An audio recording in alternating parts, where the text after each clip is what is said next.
My name is Jessica. I am 31 years old and I am a logistics coordinator for my family freight company. Last evening, my father shoved a heavy legal document across the cold mahogany dining table. It was officially titled Declaration of Severance and Liability Assumption. Sign it and leave, he snapped, his voice echoing in the large room. He demanded I formally disown myself from the family and walk away with absolutely nothing. My mother sat gracefully in her custom-upholstered chair, smirking over the rim of her expensive wine glass.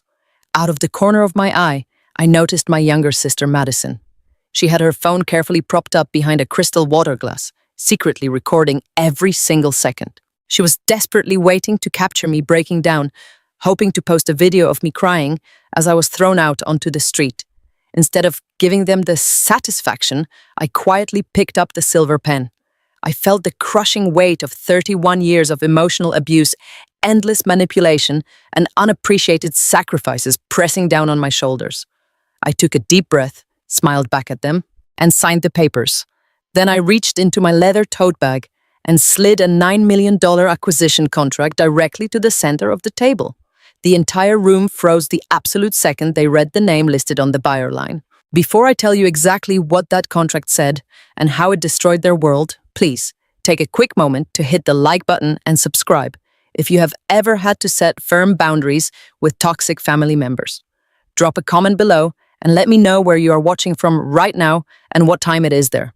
I truly love connecting with all of you. To understand how I ended up sitting at that hostile dining table, you have to understand the reality of my life in this family. For over 3 decades, I was treated as the invisible workhorse. While Madison was treated like absolute royalty, I was the one keeping the family business from completely collapsing. We lived in a sprawling modern estate in the wealthy suburbs of Seattle. On the outside, my parents projected the perfect image of a highly successful American family. My father, Richard, wore tailored suits and spoke loudly about his business acumen. My mother, Sandra, hosted lavish charity dinners to ensure everyone in our neighborhood knew exactly how much money they supposedly had. But inside those walls, the environment was suffocating and entirely transactional. I was never a daughter to them. I was merely a tool they used to maintain their extravagant lifestyle. The pen felt heavy in my hand that night, but it also felt like a key. I looked at my father with his icy, arrogant glare. I looked at my mother with her smug, entitled expression. I looked at Madison hiding behind her phone. They thought they had finally defeated me. They thought they were cutting me loose to drown. They had absolutely no idea that I had already built the lifeboat and that I was the one holding the match to their sinking ship. 8 months before that unforgettable dinner, I was trapped in a very different nightmare. I was working as the lead logistics coordinator for our family business, a mid-sized freight company based in Seattle. While my parents carried the impressive executive titles and my sister Madison floated through life on their credit cards, I was the one actually keeping the trucks moving. I worked 12 to 14-hour days, managing dispatch routing schedules and driver payroll. My office was a windowless converted storage closet right next to the loading dock. I breathed in diesel fumes and stale coffee while my parents occupied the top-floor suites with panoramic views of the city. I accepted the grueling conditions because I thought that was what a loyal daughter was supposed to do. I believed that if I just worked hard enough, they would finally see my value and treat me with the respect I craved. I built proprietary routing software on my own time during the weekends to save the company money. I caught billing errors, negotiated better fuel rates, and kept our massive fleet compliant with endless state regulations. I did the jobs of 3 different people, and I did them for a fraction of a standard industry salary. My mother, Sandra, always claimed the business was struggling and that we all needed to tighten our belts. She would wear a brand new designer coat while telling me I could not get a raise this year. I swallowed my frustration and kept my head down, burying myself in spreadsheets and quarterly projections. I was desperate for their approval, and they knew exactly how to weaponize that desperation. The illusion of our struggling but honest family business shattered on a rainy Tuesday afternoon in early October. I was sitting at my cramped desk running the quarterly reconciliation reports. I loved numbers because numbers always told the truth. They were clean and logical, and they never tried to manipulate me. But as I pulled the final ledger for the 3rd quarter, a massive discrepancy glared back at me from the bright computer monitor. The numbers were not balancing. There was a glaring gap between our accounts receivable and the actual cash deposits in our operating account. I ran the report a second time, assuming I had made a simple data entry error. The result was exactly the same. I pulled the raw banking data and cross-referenced it with every single invoice we had generated over the past 3 months. The truth was undeniable. Exactly $50,000 was completely missing from the company accounts. Panic seized my chest. $50,000 was not a simple rounding error or a misplaced fuel receipt. It was a massive financial black hole. I felt cold sweat gathering on the back of my neck. I immediately assumed our internal systems had been hacked or that one of our vendor accounts had been compromised. I printed out every page of the reconciliation reports and highlighted the glaring discrepancies in bright yellow marker. I gathered the heavy stack of papers and practically ran up the 2 flights of stairs to the executive suite. I genuinely believed I was doing the right thing. I thought I was saving the company from a disastrous financial breach. I had absolutely no idea I was walking straight into a trap that had been set specifically for me. I reached my Father Richard corner office and knocked quickly before pushing the heavy oak door open. He was sitting behind his massive desk, swirling a glass of expensive bourbon.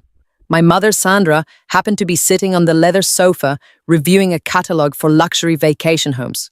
They both looked up, annoyed by the sudden interruption. I ignored their icy glares and spread the highlighted financial reports across my father-polished desk. I explained exactly what I had found, speaking quickly as I pointed out the missing $50,000. I told them we needed to contact the bank immediately and launch a full internal investigation to find out where the money had gone. I waited for my father to panic or commend me for catching the breach. Instead, the air in the room grew suffocatingly thick. My father did not look at the papers. He did not reach for his phone to call the bank. He slowly set his bourbon glass down and looked directly into my eyes. His expression was completely blank. My mother calmly closed her catalog, stood up, and walked over to the heavy oak door. I heard the sharp metallic click of the lock sliding into place. The sound echoed in the quiet room like a gunshot. The atmosphere instantly shifted from a professional business meeting to a predatory interrogation. I suddenly felt like prey trapped in a cage with 2 starving wolves. My father leaned forward, resting his elbows on the desk. He completely ignored the evidence I had just presented.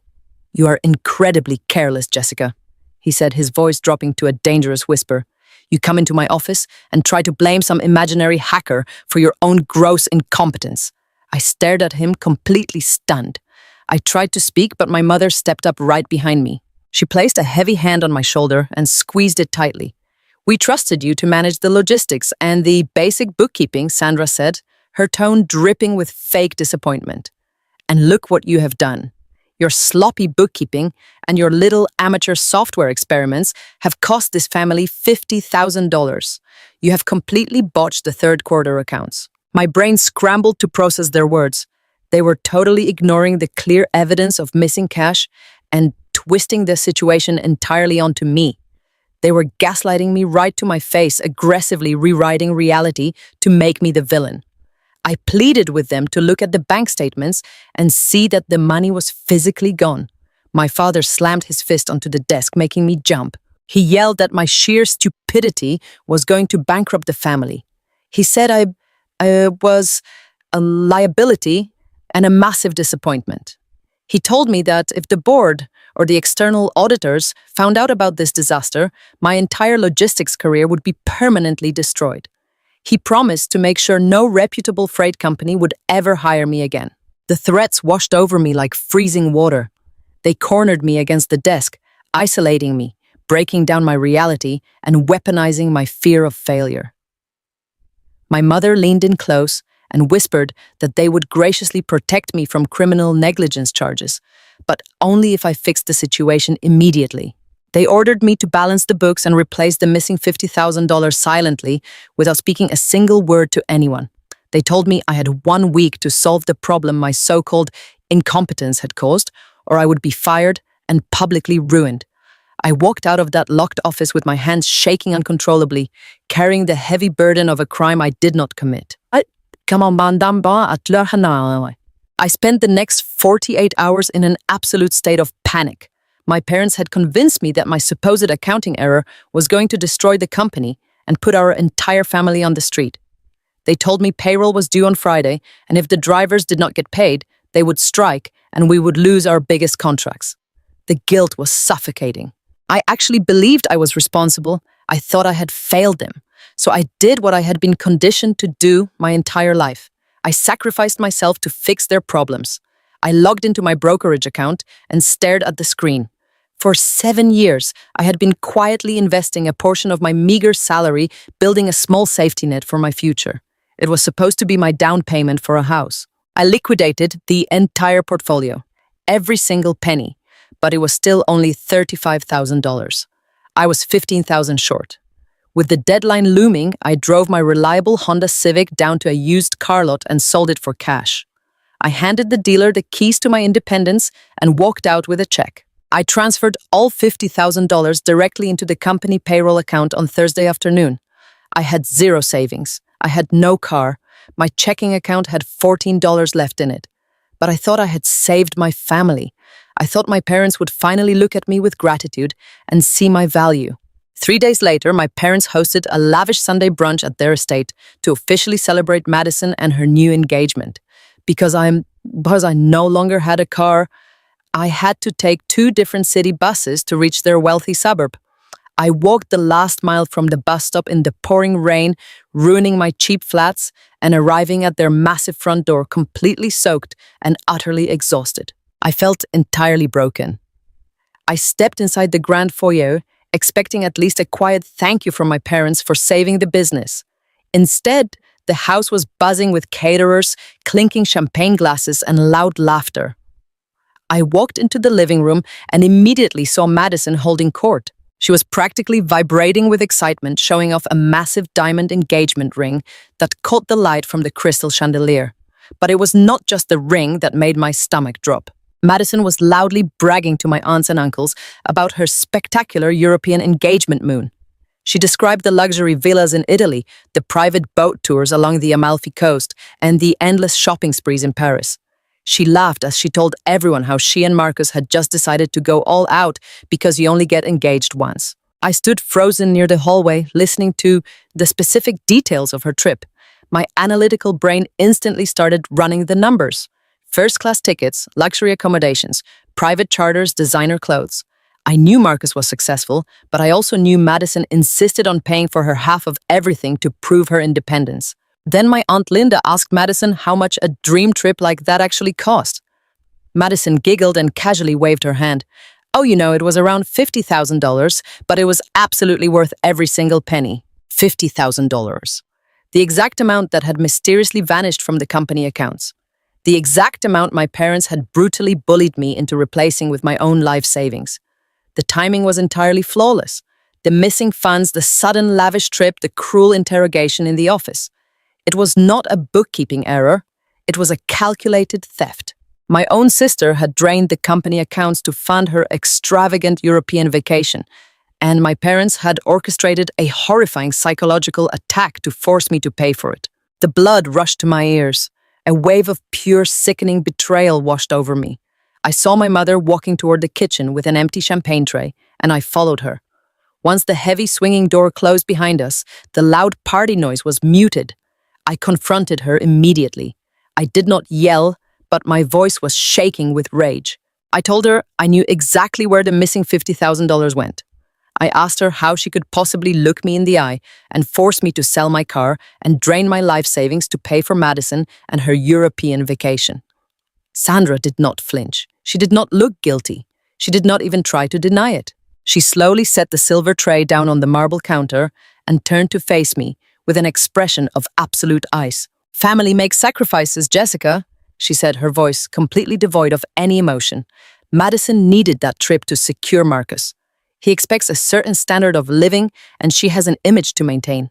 I stared at her, feeling like the ground had vanished beneath my feet. You stole my future, I whispered. You robbed me to spoil her. My mother simply smirked and adjusted her diamond bracelet.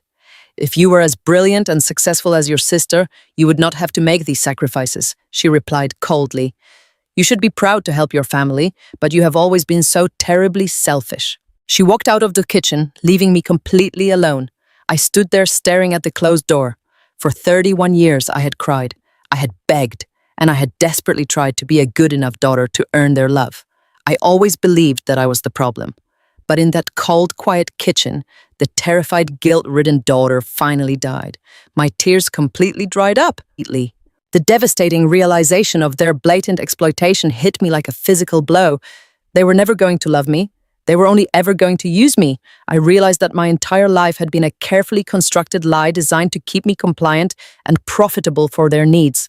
I took a deep breath and felt a new, terrifying calmness settle into my bones. I was no longer the invisible victim trapped in a windowless closet. I was the financial controller of their company. I had the keys to their entire kingdom. I walked out the back door of that house into the rain, and I promised myself that I would not shed another tear. Instead, I was going to investigate every single number, every hidden account, and every dirty secret they had ever buried. They had taken everything from me. Now I was going to take everything from them. The engagement dinner was scheduled for the second Saturday in November. My mother spent the entire week transforming our house into a theatrical stage. She hired a landscape crew we absolutely could not afford to manicure the front lawn and brought in towering floral arrangements that smelled like forced opulence. The irony was suffocating. I knew the house was leveraged to the hilt and the business was secretly drowning in debt, but Sandra and Richard were determined to put on a show of limitless wealth. Madison was marrying Marcus Thorne, and in my parents' eyes, Marcus was the ultimate prize. He was not just a successful commercial architect. He was a partner at one of the most prestigious firms in the Pacific Northwest. He was an Ivy League graduate, brilliant, driven, and completely self-made. He was also a striking African-American man with a presence that commanded any room he walked into. My parents, who usually judged people entirely by their bank accounts, were practically salivating over the social cachet Marcus would bring to our family. They wanted him to believe he was marrying into an equal dynasty.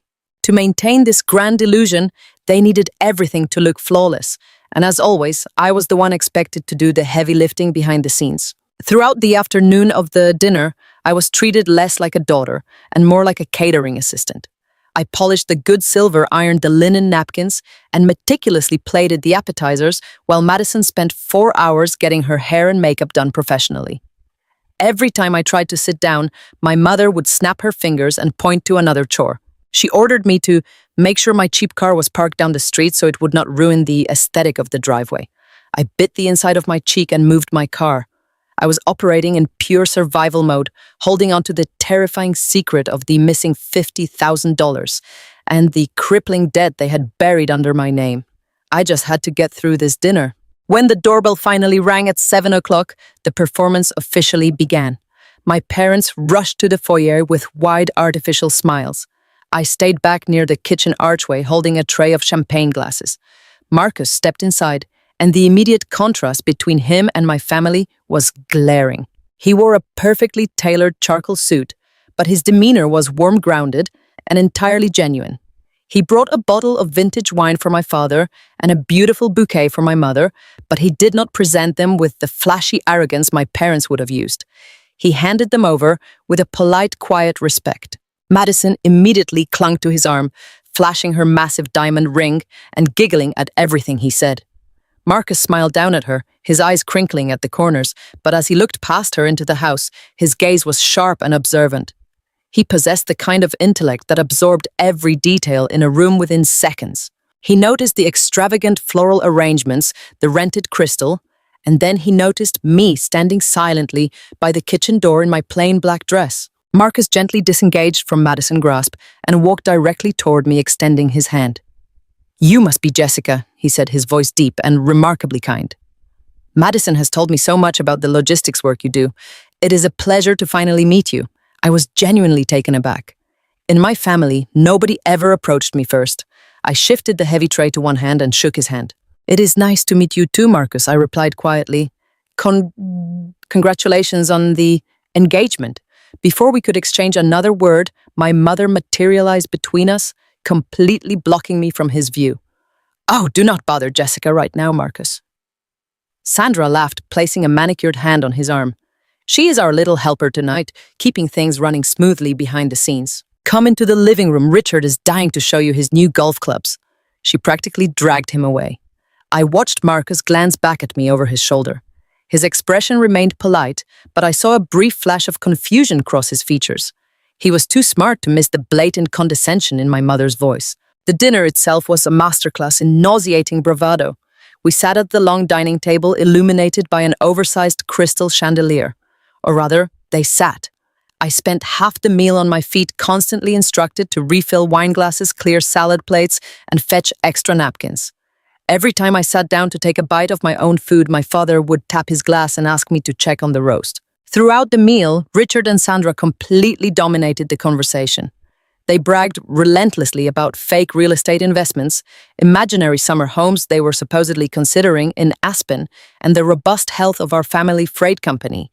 They dropped names of politicians they had met exactly once and exaggerated every minor business success into a corporate triumph. They were trying desperately to match Marcus' genuine self-made wealth with their own fabricated dynasty.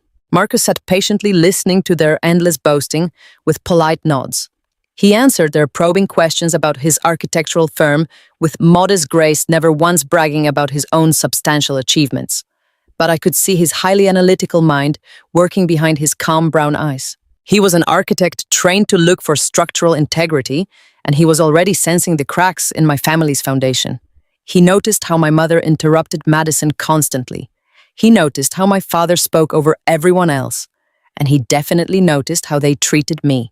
Every time I approached the table to clear a plate, Marcus would stop his conversation, look up and say, "Thank you, Jessica." Every single time. It was such a small gesture, but in a house where I was treated like invisible machinery, his basic human decency felt like a shock to my system. My parents ignored my presence completely, but Marcus was actively refusing to treat me like the help. As I was pouring coffee for the dessert course, the conversation finally shifted away from my father's fabricated stock portfolio. Marcus turned his body slightly in his chair, angling himself away from Richard and directly toward me. "Jessica," he said, raising his voice just enough to cut through my mother's chatter. "Madison mentioned that you built a proprietary routing software for the freight company. I work with supply chain logistics on our commercial builds, and I am fascinated by back-end optimization.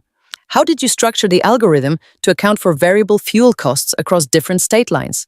The entire dining room went dead silent. You could have heard a pin drop on the hardwood floor. My hand froze on the handle of the coffee pot. Nobody in my family had ever asked me a technical question about my work. They did not even understand what I did. I looked at Marcus, seeing the genuine professional curiosity in his eyes.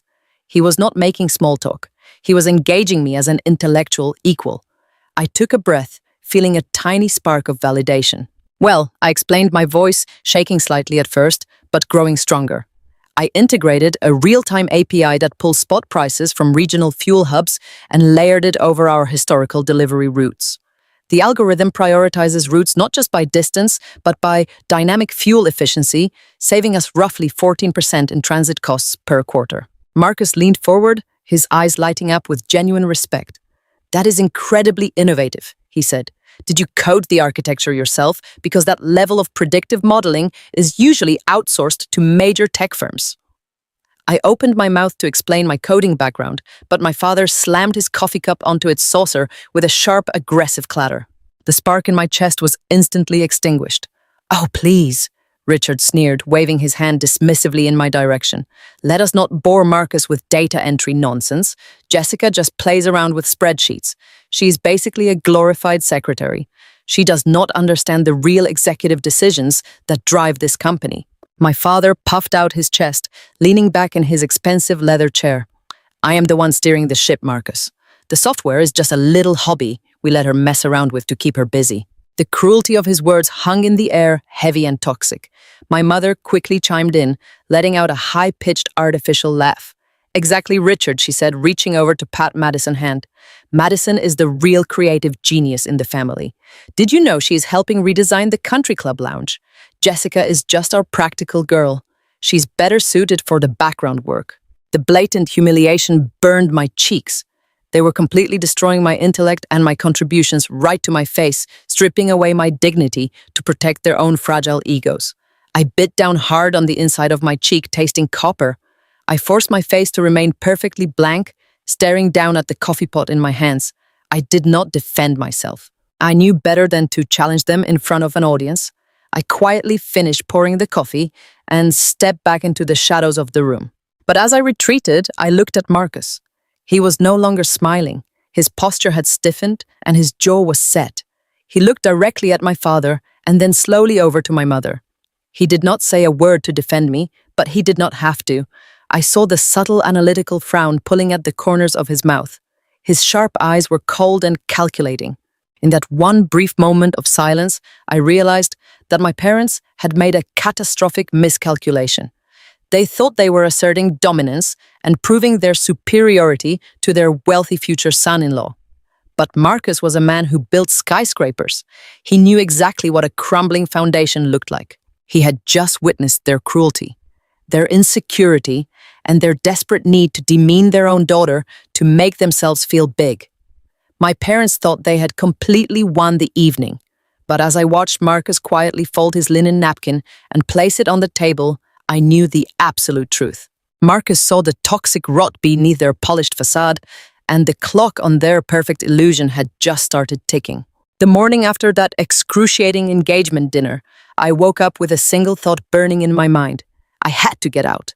Watching Marcus observe my family had shattered whatever remaining illusions I held about my place in that house. My parents were never going to change, and if I stayed in that windowless office playing the dutiful daughter, I would eventually suffocate under the weight of their egos. I did not need a luxury condo or a panoramic view of the Seattle skyline. I just needed a quiet space of my own, a place where I could lock the door and finally breathe. On my lunch break, I scoured rental listings and found a modest one-bedroom apartment in a quiet neighborhood just north of the city. It was nothing special. Formica countertops, beige carpet, and a tiny balcony overlooking a parking lot. But to me, it looked like an absolute sanctuary. The rent was cheap enough that I could swing it even with my shockingly low salary. I filled out the online application, paid the $50 background check fee with my debit card, and felt a genuine spark of hope for the first time in my adult life. I spent the rest of the afternoon packing mental boxes, dreaming about buying my own groceries and drinking coffee without my mother critiquing my posture. That hope lasted exactly 3 hours. Just before 5 o'clock, my cell phone buzzed. It was a local number I did not recognize. I answered expecting the property manager to tell me when I could pick up the keys. Instead, a woman with a sharp, impatient voice informed me that my application had been flagged and instantly denied by their automated system. I politely asked if there had been some sort of mistake. I explained that I had been steadily employed at the same logistics company for years and had absolutely no criminal record. The woman let out a dry, cynical laugh. She told me that steady employment did not erase a credit score that was practically non-existent. She said their management company had a strict policy against renting to individuals with massive unresolved defaults and active collections. Before I could even ask her what she was talking about, she sternly advised me to stop wasting people's time and hung up the phone. I sat in my windowless office completely paralyzed. The heavy diesel fumes from the loading dock suddenly made me feel intensely nauseous. I had never taken out a loan in my life. I paid for everything with a basic debit card. I did not even have a standard credit card because my mother had always warned me about the dangers of consumer debt. My hands were shaking so badly I could barely type as I navigated to a free credit reporting website. I entered my social security number, my birth date, and my current address. The loading icon spun on the screen for what felt like an eternity. Every second it ticked felt like a physical blow to my chest. When the dashboard finally rendered, the numbers glaring back at me were so shockingly low, I actually rubbed my eyes, thinking the screen was malfunctioning. My credit score was 412. It was a number reserved for people experiencing catastrophic financial ruin. I scrolled down with a sickening sense of dread settling deep into my stomach. The screen was painted in an endless sea of aggressive red warning markers, accounts in collections, missed payments, severe delinquencies. But it was not credit card debt or unpaid medical bills. It was commercial debt. Massive, staggering lines of commercial debt. I clicked on the detailed breakdown, and the terrifying reality of my existence finally snapped into sharp, horrifying focus. There was a commercial equipment lease for $85,000 opened 4 years ago and currently in default. There was a revolving business line of credit maxed out at $120,000 with late fees compounding daily. There were smaller vendor accounts, fuel line credits, and short-term high-interest loans scattered across the report. The total amount of defaulted debt attached directly to my personal social security number was over $250,000. Every single one of these accounts was registered to the exact same corporate address, the address of my parents' freight company. I clicked on the original application documents attached to the largest loan. Staring back at me was my own forged signature, perfectly mimicking the way I signed my daily logistics manifests. I could not breathe. The walls of the tiny storage closet felt like they were physically closing in on me, crushing my ribs. For a few agonizing minutes, I just sat there, gripping the edge of my desk as the entire foundation of my reality crumbled into dust. My parents had not just underpaid me, they had not just emotionally abused me and treated me like an invisible servant. They had completely destroyed my future before I even had a chance to begin living it. They committed deliberate, calculated identity theft to keep their failing freight empire afloat. While my mother was hosting lavish charity dinners and my father was bragging about his business acumen to Marcus, they were secretly funding their entire fraudulent lifestyle by draining my financial blood. They used my clean record as a sacrificial shield to absorb all the toxic debt their vanity had generated. I realized with absolute terrifying clarity why my mother had always insisted on handling my taxes.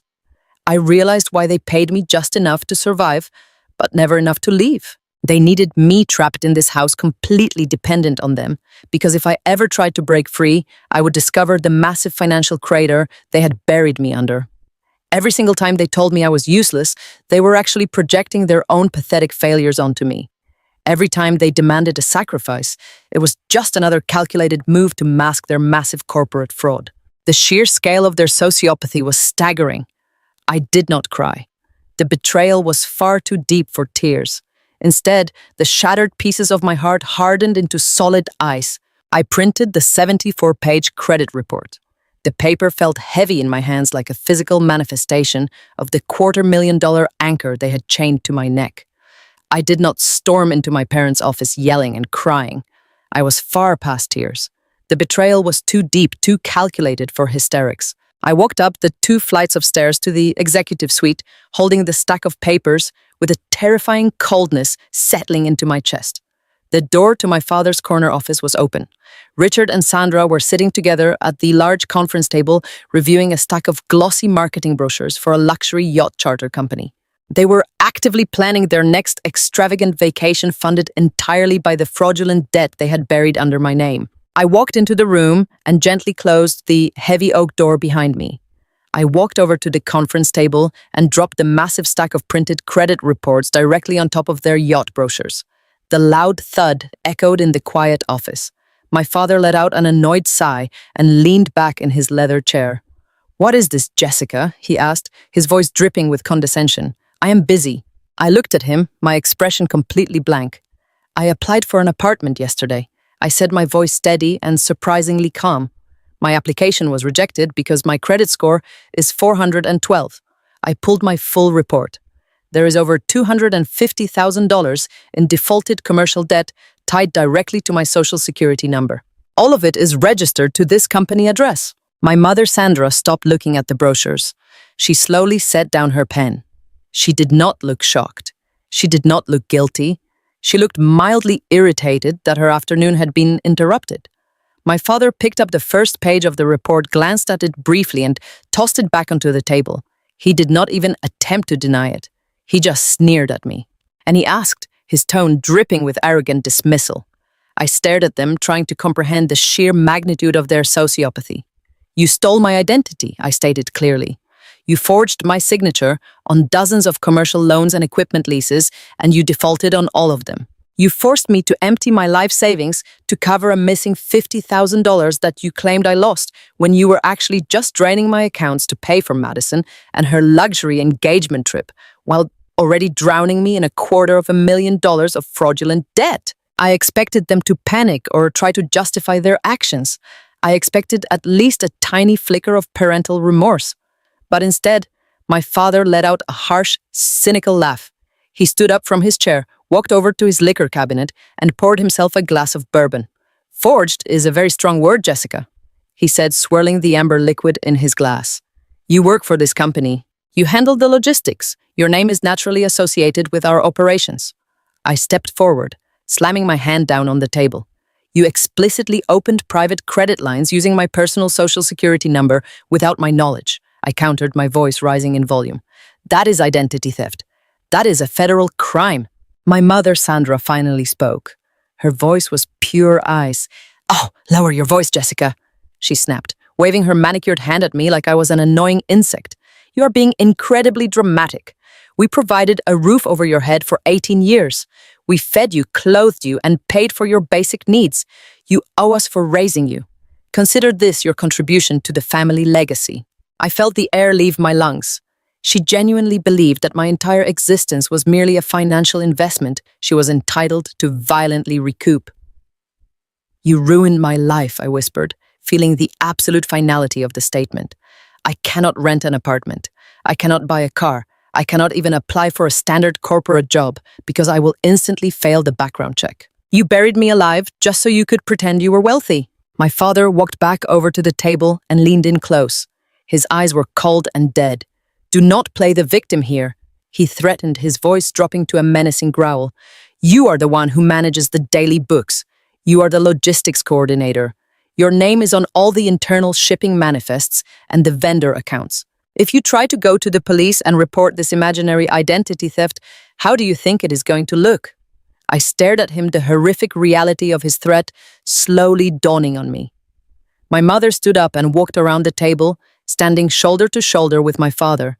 They had formed a united, impenetrable front against me. We have retained the best corporate defense attorneys in Seattle, Sandra said, her tone smooth and lethal. If you say one word to the authorities, we will hand them a meticulously crafted paper trail, proving that you were the mastermind behind this entire embezzlement scheme. We will tell them that our foolish, incompetent daughter got greedy and secretly opened all these unauthorized credit lines to fund her own secret lifestyle. Who do you think they are going to believe, Jessica? The established, respected business owners who run charity galas, or the low-level logistics clerk who sits in a closet all day? They held all the power. They had completely trapped me.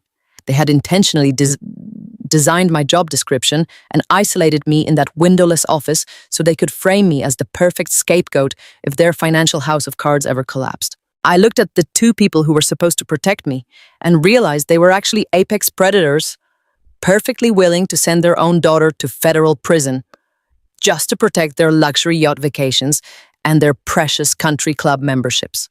They expected me to break down. They expected me to fall to my knees and beg for mercy.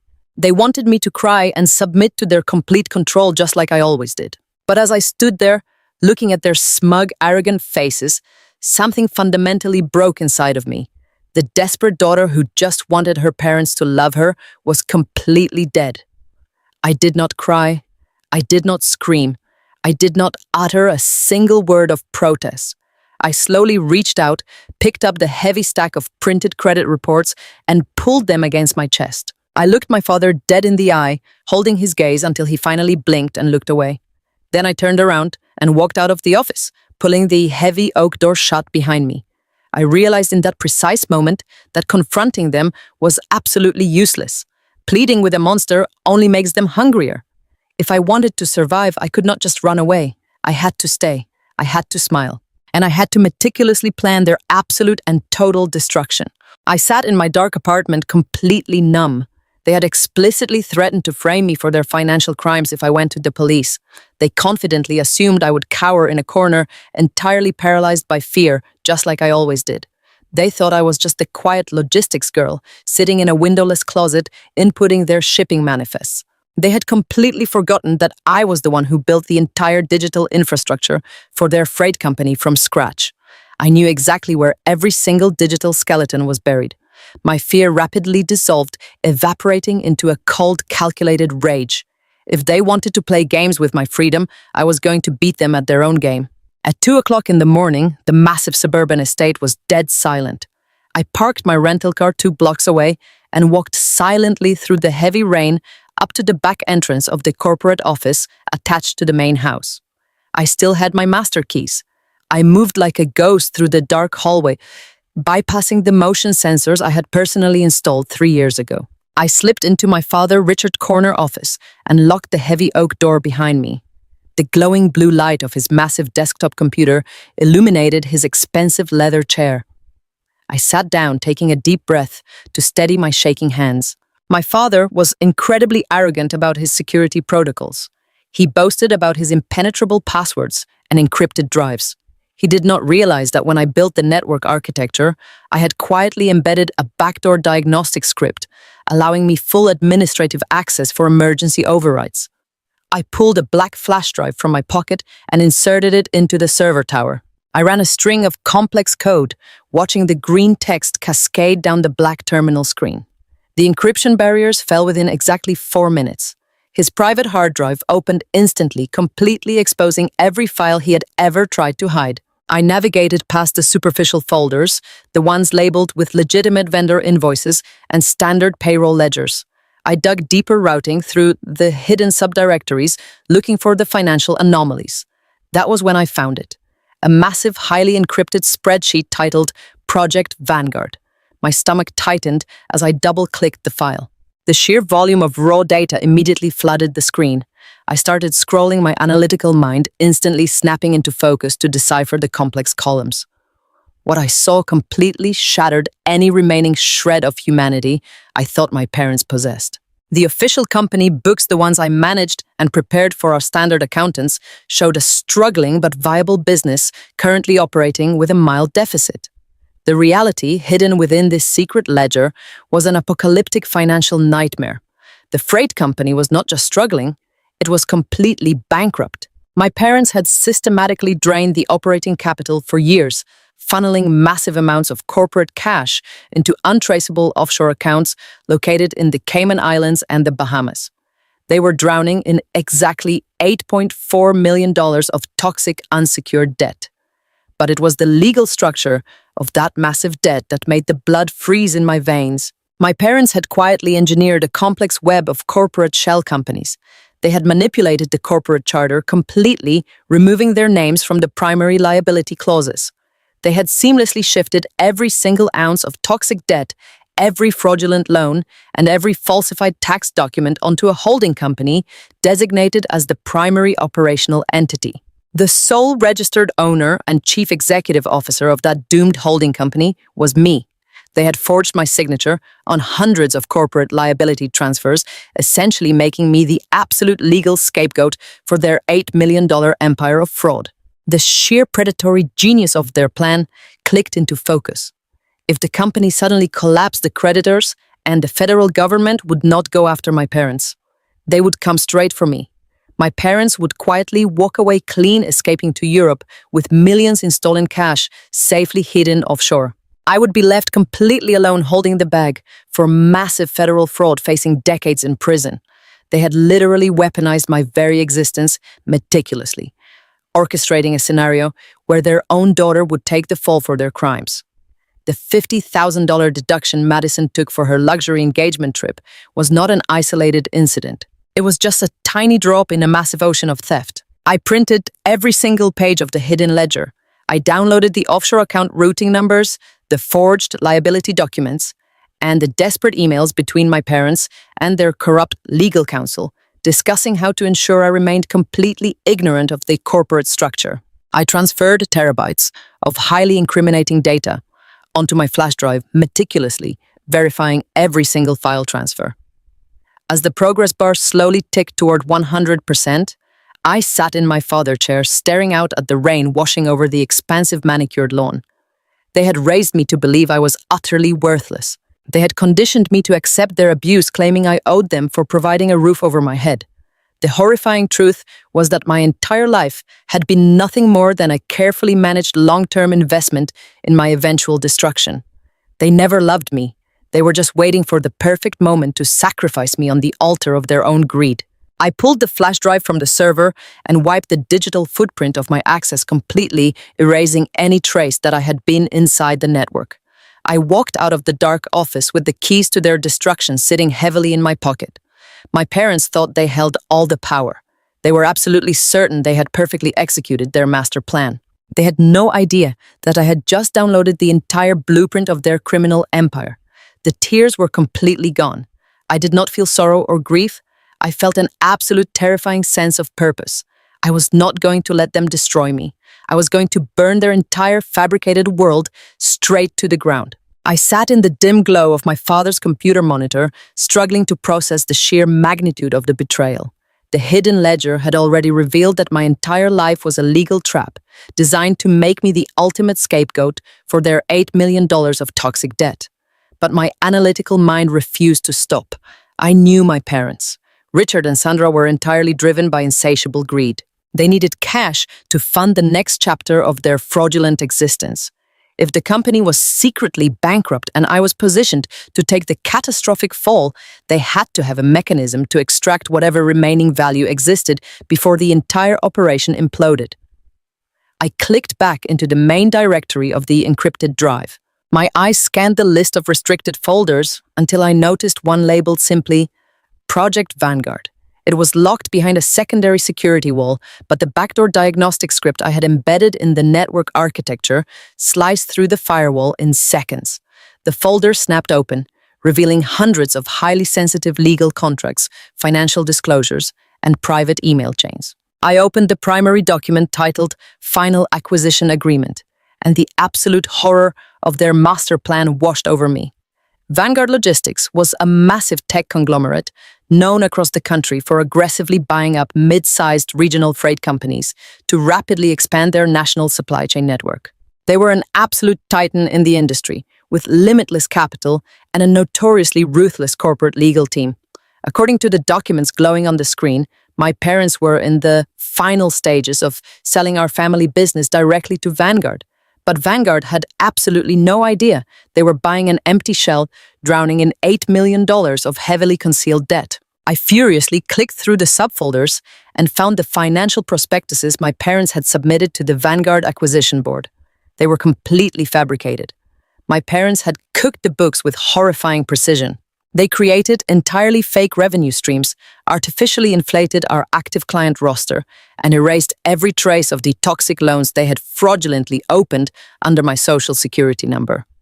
Vanguard fully believed they were purchasing a logistical goldmine, and the agreed-upon purchase price, listed boldly on the final signature page, was exactly $9 million. $9 million in pure liquid cash. My heart hammered against my ribs as I read the complex disbursement clauses. The entire $9 million payout was legally structured to bypass the standard corporate operational accounts entirely. Instead, the moment the acquisition was finalized, the funds were designated to be wired directly into a private offshore trust, registered exclusively to Richard and Sandra. They intentionally designed the sale so that the money would instantly vanish outside the jurisdiction of the United States banking system. I sat there, in the quiet office, listening to the heavy rain lashing against the window pane, piecing together the true depth of their sociopathy. Vanguard would purchase the company, transfer the massive $9 million payment, and then assume immediate operational control.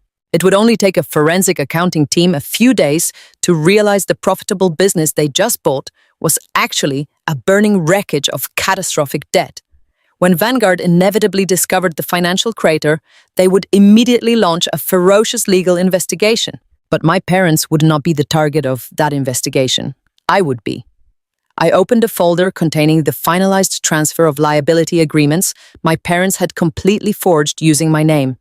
These were the exact documents they planned to hand over to the Vanguard legal team during the transition phase. The forged paperwork explicitly named me as the sole acting executive holding complete legal and financial responsibility for the entire corporate structure prior to the sale.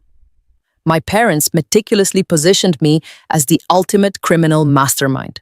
When Vanguard realized they had been defrauded out of $9 million, they would come after the person listed on every single toxic loan, every falsified tax return, and every forged liability transfer. They would unleash their massive legal team directly onto me.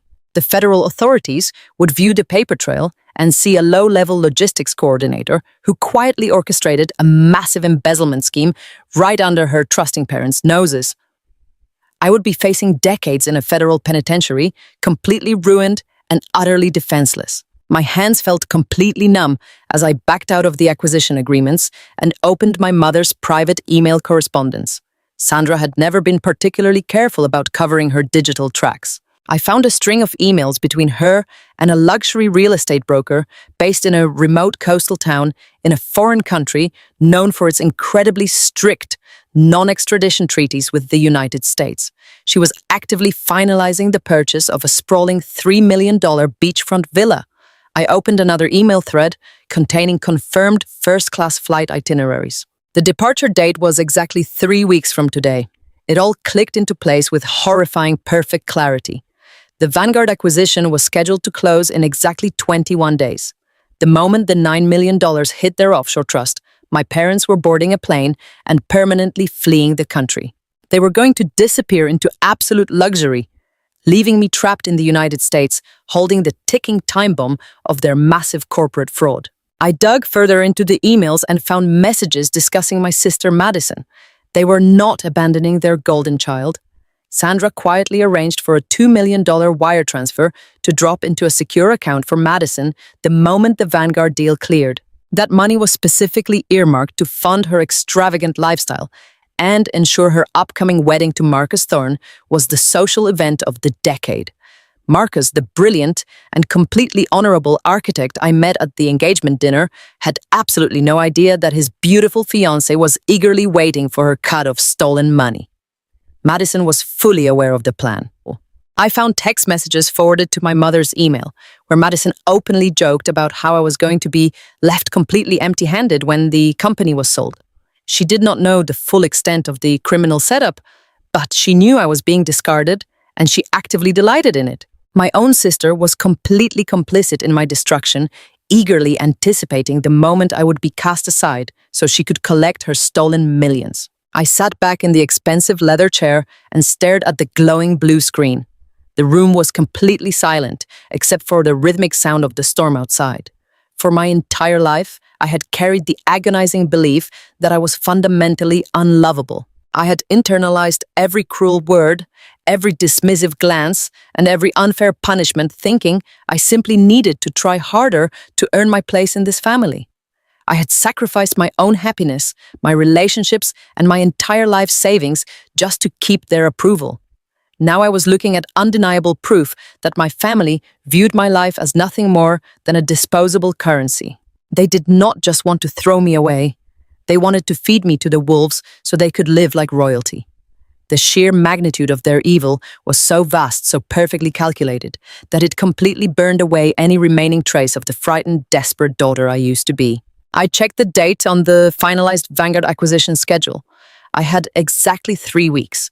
3 weeks before the deal closed. 3 weeks before the wire transfer cleared.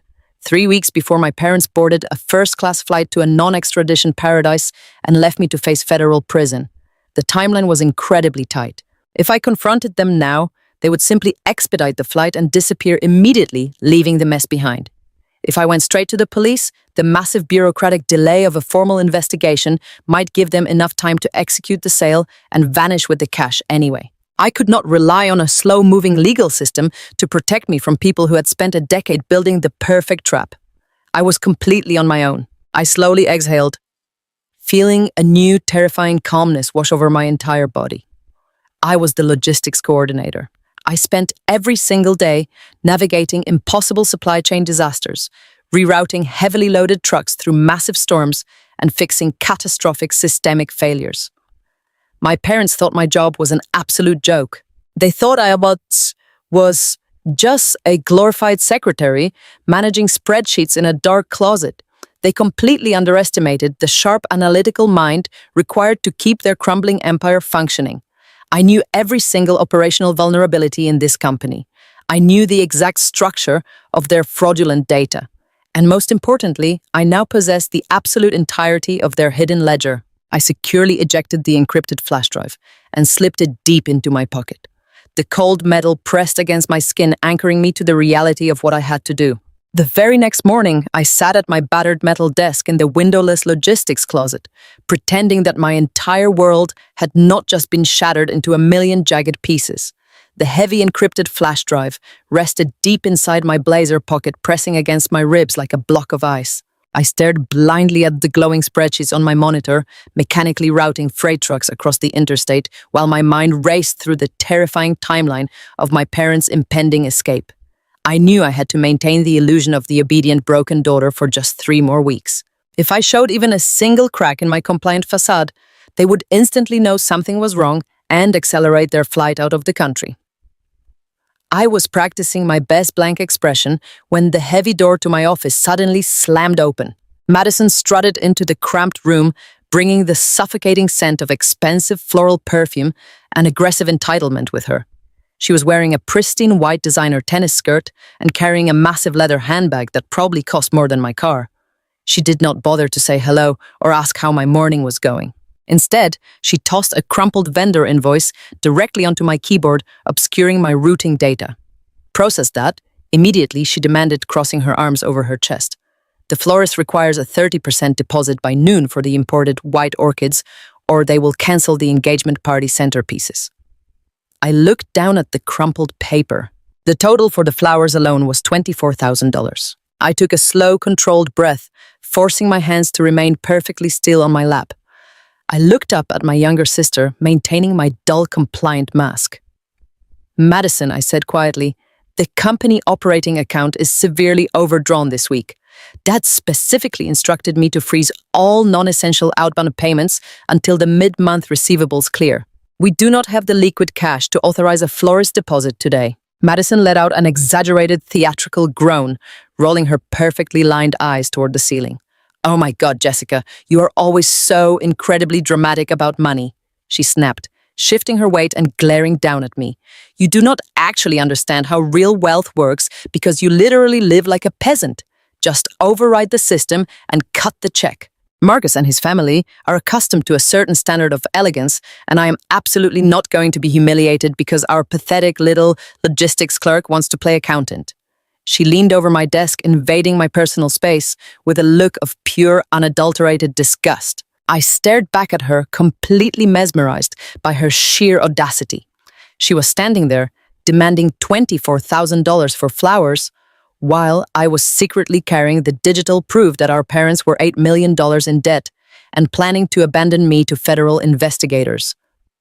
I kept my voice completely neutral. "I am not playing accountant, Madison," I replied evenly. "The system literally will not generate a check. The funds do not exist." The rejection hit her massive ego like a physical blow. Her face twisted into a vicious, ugly sneer, dropping the polished bride to be act entirely. "You are so pathetic, Jessica," she hissed, her voice dripping with venomous contempt. "You sit in this dark little closet day after day, staring at numbers you do not even understand, wearing cheap clothes and driving a garbage car. You think you are so important to this company, but you are literally nothing. You have no friends, no husband, and absolutely no future. You are just a sad, bitter loser tied to a miserable desk." She laughed, a cruel, mocking sound that echoed loudly in the small room. "You are just jealous because I am marrying Marcus and moving into a spectacular luxury penthouse while you are destined to rot in this warehouse until you die." She leaned even closer until her face was inches from mine, her eyes gleaming with a malicious, triumphant light. She could not resist the urge to twist the knife. Her vanity simply demanded that she prove her absolute superiority. "But do not worry, Jessica," she whispered, her voice dripping with cruel anticipation. "You will not have to pretend to be important here for much longer. Once Mom and Dad get their big deal pushed through, everything changes. I am getting a $2 million wedding gift transferred straight into my private account, and you are getting fired. They are finally going to sell this stupid company and kick you to the curb where you belong. You are going to be completely cut off, and I am going to be laughing from the Amalfi Coast." The air in the room went perfectly still. Madison had just confirmed every single terrifying detail I had read in that encrypted hidden ledger. She did not know the complex legal mechanics of the corporate fraud, and she clearly did not understand that Vanguard was buying a bankrupt shell company designed to implode. But she absolutely knew the core truth. She knew our parents were selling the business for a massive cash payout. She knew she was getting a $2 million cut of the stolen money. And she knew with absolute certainty that I was being completely discarded, the second the ink dried on the contract. She was not an innocent bystander kept in the dark by our manipulative parents. She was an active, gleeful participant in my destruction. She was standing in my office, actively rejoicing in the thought of me losing my job and my family, while she walked away a millionaire. The sheer, unadulterated sociopathy of her statement washed over me, dissolving the last lingering threads of familial guilt I held in my heart. For my entire life, I had tried to protect Madison. I had taken the blame for her mistakes, absorbed my parents' rage to shield her, and quietly fixed every mess she ever made. I had spent 31 years loving a sister who literally viewed my suffering as a source of personal entertainment. I looked at her gloating face, her arrogant smirk, and her sparkling diamond engagement ring. She was going to marry a decent, honorable man built on a foundation of absolute lies and stolen money. She was fully prepared to let me drown so she could wear expensive dresses and host lavish parties. In that precise moment, a profound and terrifying transformation occurred deep within my soul. This was no longer just a desperate scramble for self-defense. It was no longer simply about avoiding federal prison or clearing my stolen credit history. The horrific reality of my sister and her vicious, gleeful complicity fundamentally changed the parameters of the game. They had all agreed that I was the perfect sacrificial lamb. They had all coordinated my execution and laughed about it behind my back. I stared back at Madison, my face relaxing into a calm, chilling smile that made her visibly falter for a split second. "I will see what I can do about the florist, Madison," I said softly, my voice smooth and utterly devoid of emotion. "You just focus on planning the perfect wedding. Everything is going to work out exactly the way it is supposed to." She glared at me suspiciously, confused by my sudden compliance, but her massive ego quickly accepted the submission. She snatched her designer handbag off the counter. "That is what I thought," she sneered, turning on her heel and strutting toward the door. "Do your job for once in your life." The heavy door slammed shut, leaving me alone in the quiet hum of the logistics office. I reached into my pocket and touched the cold metal of the encrypted flash drive. My parents and my sister had meticulously built a criminal empire funded by fraud, deception, and the absolute destruction of my life. They were preparing to celebrate their grand escape, but they had completely forgotten one crucial logistical detail. I was the one who controlled the routing, and I was going to reroute their entire empire straight into a brick wall. I walked out of the family office with Madison and her cruel laughter still ringing in my ears. Going to the police was the logical choice. It was the choice a normal person would make in a normal situation. But my parents were not normal people, and this was not a normal situation. If I walked into a local precinct and filed a formal report about a multi-million-dollar corporate identity theft, it would take weeks just to get a financial crimes detective assigned to the case. Bureaucracy moves at a painfully glacial pace. My parents would be notified of the pending investigation long before an arrest warrant was ever drafted or signed. The absolute second they caught wind of an official inquiry, they would simply expedite their flight schedule. They would board a private charter and vanish into a non-extradition country with $9 million of stolen money. I would be left standing in the ashes holding the bag just like they had meticulously planned. I needed a tactical strike that was immediate, devastating, and entirely inescapable. I needed a predator. And in the corporate food chain of the Pacific Northwest supply line, there was no apex predator quite like Arthur Vance, the chief executive officer of Vanguard Logistics. Securing a face-to-face meeting with a billionaire chief executive when you are technically a low-level logistics coordinator is virtually impossible. Vanguard headquarters was a massive glass and steel fortress located in downtown Seattle, guarded by endless layers of corporate security and ruthless executive assistants. But my parents had severely underestimated my access to their digital acquisition files. Buried deep within the Vanguard due diligence correspondence, I found the direct contact information for Arthur Vance and his personal chief of staff. I did not call the office and politely ask for an appointment. I sent a single heavily encrypted email. The subject line was simply Project Vanguard Liability Exposure. In the body of the email, I included 3 highly specific internal tracking numbers from my parents' hidden ledger. These numbers represented over $1 million in defaulted commercial debt that Vanguard currently believed was clean, profitable revenue. I ended the message by stating I possessed the documentation for the remaining $7 million in toxic liabilities and that I would be forced to submit them directly to the Securities and Exchange Commission if I did not have a private meeting with Mr. Vance within 24 hours. My cell phone rang exactly 12 minutes later.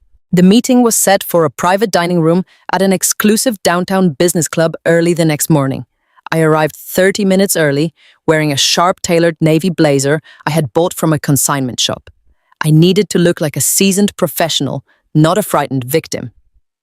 When Arthur Vance walked into the room, the sheer force of his presence instantly shifted the air pressure. He was a tall, silver-haired man with sharp, piercing eyes that missed absolutely nothing.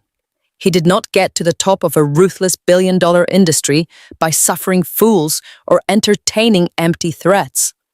He sat down across from me, flanked by two silent men who were clearly his senior legal counsel. Vance did not bother with pleasantries or corporate small talk. He looked at me with a mixture of mild curiosity and deep irritation. He automatically assumed I was just another disgruntled employee trying to extort a small severance package before a major corporate acquisition was finalized. He leaned forward, resting his elbows on the polished oak table, and told me I had exactly 5 minutes to explain why I had threatened to derail a $9 million acquisition over what he assumed was a petty internal family grievance. I did not apologize for the aggressive email.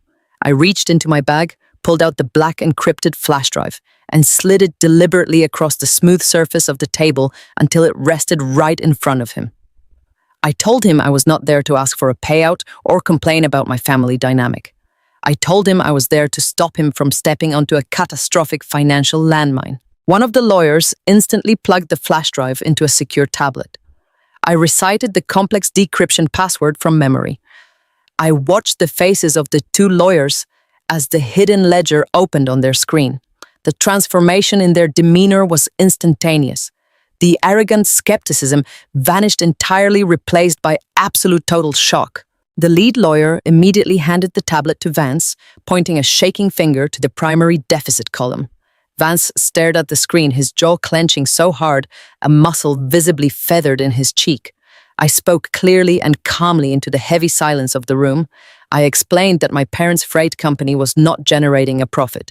It was a hollow, decaying shell rotting from the inside out, carrying over $8 million in toxic defaulted debt. I told him they had completely falsified the financial prospectuses submitted to the Vanguard Acquisition Board. I explained how they had forged my signature to transfer all criminal and financial liability to my name and that they fully planned to take his $9 million buyout and flee the country the very second the wire transfer cleared. Arthur Vance was absolutely furious. The realization that a mid-level regional freight company had almost successfully scammed his massive billion-dollar conglomerate out of $9 million in liquid cash was a profound insult to his intelligence and his ego. He looked at me, his eyes narrowing with a lethal predatory intensity, and asked why I was handing him this highly sensitive information instead of taking it straight to the federal authorities. I did not blink. I looked him dead in the eye and told him the truth. I told him the police would take too long and my parents would escape. I told him I needed them stopped immediately and utterly destroyed without warning. But I also told him I was not just there to play the noble whistleblower trying to save his company money. I was there to make a business proposition. Vance let out a sharp, humorless laugh. He asked me what possible business proposition a low-level logistics clerk could offer him now that the acquisition target was proven to be a completely bankrupt pile of garbage. I smiled for the first time that morning. I calmly instructed him to open the secondary folder on the flash drive, the one labeled Project Apex. I watched as his sharp eyes scanned the complex algorithmic models and intricate code structures flashing across the high-resolution screen. I explained that for the past 3 years, my parents' business had been running on absolute fumes, kept barely alive by a highly advanced proprietary predictive routing software that I had designed, coded, and maintained entirely in secret. I explained how my unique algorithm dynamically analyzed real-time weather patterns, traffic congestion, regional fuel pricing, and freight weight distribution to optimize delivery routes with devastating efficiency. It was actively cutting transit costs by 14%, a profit margin that was completely unheard of in the modern commercial logistics industry. My parents had absolutely no idea what the software actually did or how valuable it was. They just thought I was good at managing basic spreadsheets, but Vanguard possessed a massive national fleet of thousands of trucks. If they integrated my proprietary software into their existing infrastructure, they would not save thousands of dollars. They would save tens of millions of dollars every single fiscal quarter. The code on that screen was the true engine of the company, and it belonged entirely to me. Arthur Vance stared at the data on the screen for a very long time. The anger in his eyes was slowly replaced by a sharp, brilliant, predatory calculation. He looked up at me, finally seeing past the quiet, obedient daughter my parents had successfully projected to the world. He saw a ruthless, brilliant architect of a digital system that his massive company desperately needed to dominate the global market. I laid out my terms with absolute icy precision. I told him Vanguard would completely terminate the $9 million acquisition of my parents' worthless, fraudulent freight company. Instead, Vanguard would agree to a highly classified $5 million contract to purchase the exclusive rights to my proprietary routing software. The transaction would be executed through a newly formed corporate entity registered solely in my name, completely bypassing my parents and their shell companies. But I required one additional, non-negotiable condition. I needed Vance to maintain the strict illusion that the original acquisition was still moving forward as planned. I needed my parents to believe their master plan was working perfectly right up until the exact moment the trap snapped shut on their necks. Vance leaned back in his leather chair, a slow, dangerous smile spreading across his face. He extended his hand across the oak table. We had a deal. The engagement dinner was scheduled for the second Saturday in November. My mother spent the entire week transforming our house into a theatrical stage. She hired a landscape crew we absolutely could not afford to manicure the front lawn and brought in towering floral arrangements that smelled like forced opulence. The irony was suffocating. I knew the house was leveraged to the hilt, and the business was secretly drowning in debt. But Sandra and Richard were determined to put on a show of limitless wealth. Madison was marrying Marcus Thorne, and in my parents' eyes, Marcus was the ultimate prize. He was not just a successful commercial architect, he was a partner at one of the most prestigious firms in the Pacific Northwest. He was an Ivy League graduate, brilliant-driven, and completely self-made. He was also a striking African-American man with a presence that commanded any room he walked into. My parents, who usually judged people entirely by their bank accounts, were practically salivating over the social cachet Marcus would bring to our family. They wanted him to believe he was marrying into an equal dynasty. To maintain this grand illusion, they needed everything to look flawless. And as always, I was the one expected to do the heavy lifting behind the scenes. Throughout the afternoon of the dinner, I was treated less like a daughter and more like a catering assistant.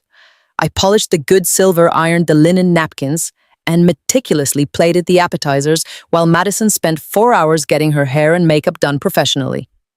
Every time I tried to sit down, my mother would snap her fingers and point to another chore.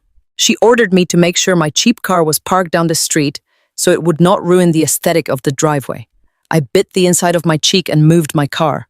I was operating in pure survival mode, holding on to the terrifying secret of the missing $50,000 and the crippling debt they had buried under my name. I just had to get through this dinner. When the doorbell finally rang at 7 o'clock, the performance officially began. My parents rushed to the foyer with wide artificial smiles. I stayed back near the kitchen archway holding a tray of champagne glasses. Marcus stepped inside, and the immediate contrast between him and my family was glaring. He wore a perfectly tailored charcoal suit, but his demeanor was warm, grounded, and entirely genuine. He brought a bottle of vintage wine for my father and a beautiful bouquet for my mother, but he did not present them with the flashy arrogance my parents would have used. He handed them over with a polite, quiet respect. Madison immediately clung to his arm, flashing her massive diamond ring and giggling at everything he said. Marcus smiled down at her, his eyes crinkling at the corners, but as he looked past her into the house, his gaze was sharp and observant. He possessed the kind of intellect that absorbed every detail in a room within seconds. He noticed the extravagant floral arrangements, the rented crystal, and then he noticed me, standing silently by the kitchen door in my plain black dress. Marcus gently disengaged from Madison's grasp and walked directly toward me, extending his hand. You must be Jessica, he said, his voice deep and remarkably kind. Madison has told me so much about the logistics work you do. It is a pleasure to finally meet you. I was genuinely taken aback. In my family, nobody ever approached me first. I shifted the heavy tray to one hand and shook his hand. It is nice to meet you too, Marcus, I replied quietly. Congratulations on the engagement. Before we could exchange another word, my mother materialized between us, completely blocking me from his view. Oh, do not bother Jessica right now, Marcus. Sandra laughed, placing a manicured hand on his arm. She is our little helper tonight, keeping things running smoothly behind the scenes. Come into the living room. Richard is dying to show you his new golf clubs. She practically dragged him away. I watched Marcus glance back at me over his shoulder. His expression remained polite, but I saw a brief flash of confusion cross his features. He was too smart to miss the blatant condescension in my mother's voice. The dinner itself was a masterclass in nauseating bravado. We sat at the long dining table, illuminated by an oversized crystal chandelier. Or rather, they sat. I spent half the meal on my feet, constantly instructed to refill wine glasses, clear salad plates, and fetch extra napkins. Every time I sat down to take a bite of my own food, my father would tap his glass and ask me to check on the roast. Throughout the meal, Richard and Sandra completely dominated the conversation. They bragged relentlessly about fake real estate investments, imaginary summer homes they were supposedly considering in Aspen, and the robust health of our family freight company. They dropped names of politicians they had met exactly once and exaggerated every minor business success into a corporate triumph. They were trying desperately to match Marcus' genuine self-made wealth with their own fabricated dynasty. Marcus sat patiently listening to their endless boasting with polite nods. He answered their probing questions about his architectural firm with modest grace, never once bragging about his own substantial achievements. But I could see his highly analytical mind working behind his calm brown eyes. He was an architect trained to look for structural integrity, and he was already sensing the cracks in my family's foundation. He noticed how my mother interrupted Madison constantly. He noticed how my father spoke over everyone else. And he definitely noticed how they treated me. Every time I approached the table to clear a plate, Marcus would stop his conversation, look up and say, "Thank you, Jessica." Every single time. It was such a small gesture, but in a house where I was treated like invisible machinery, his basic human decency felt like a shock to my system. My parents ignored my presence completely, but Marcus was actively refusing to treat me like the help. As I was pouring coffee for the dessert course, the conversation finally shifted away from my father's fabricated stock portfolio. Marcus turned his body slightly in his chair, angling himself away from Richard and directly toward me. "Jessica," he said, raising his voice just enough to cut through my mother's chatter. "Madison mentioned that you built a proprietary routing software for the freight company. I work with supply chain logistics on our commercial builds, and I am fascinated by back-end optimization. How did you structure the algorithm to account for variable fuel costs across different state lines?" The entire dining room went dead silent. You could have heard a pin drop on the hardwood floor. My hand froze on the handle of the coffee pot. Nobody in my family had ever asked me a technical question about my work. They did not even understand what I did. I looked at Marcus, seeing the genuine professional curiosity in his eyes. He was not making small talk. He was engaging me as an intellectual equal. I took a breath, feeling a tiny spark of validation. Well, I explained, my voice shaking slightly at first, but growing stronger. I integrated a real-time API that pulls spot prices from regional fuel hubs and layered it over our historical delivery routes. The algorithm prioritizes routes not just by distance, but by dynamic fuel efficiency, saving us roughly 14% in transit costs per quarter. Marcus leaned forward, his eyes lighting up with genuine respect. "That is incredibly innovative," he said. "Did you code the architecture yourself? Because that level of predictive modeling is usually outsourced to major tech firms."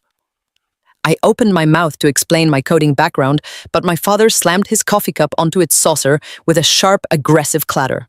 The spark in my chest was instantly extinguished. "Oh, please," Richard sneered, waving his hand dismissively in my direction. "Let us not bore Marcus with data entry nonsense. Jessica just plays around with spreadsheets. She's basically a glorified secretary. She does not understand the real executive decisions that drive this company." My father puffed out his chest, leaning back in his expensive leather chair. "I am the one steering the ship, Marcus. The software is just a little hobby we'd let her mess around with to keep her busy. The cruelty of his words hung in the air, heavy and toxic. My mother quickly chimed in, letting out a high-pitched artificial laugh. "Exactly, Richard," she said, reaching over to pat Madison's hand. "Madison is the real creative genius in the family. Did you know she's helping redesign the country club lounge? Jessica is just our practical girl. She's better suited for the background work." The blatant humiliation burned my cheeks.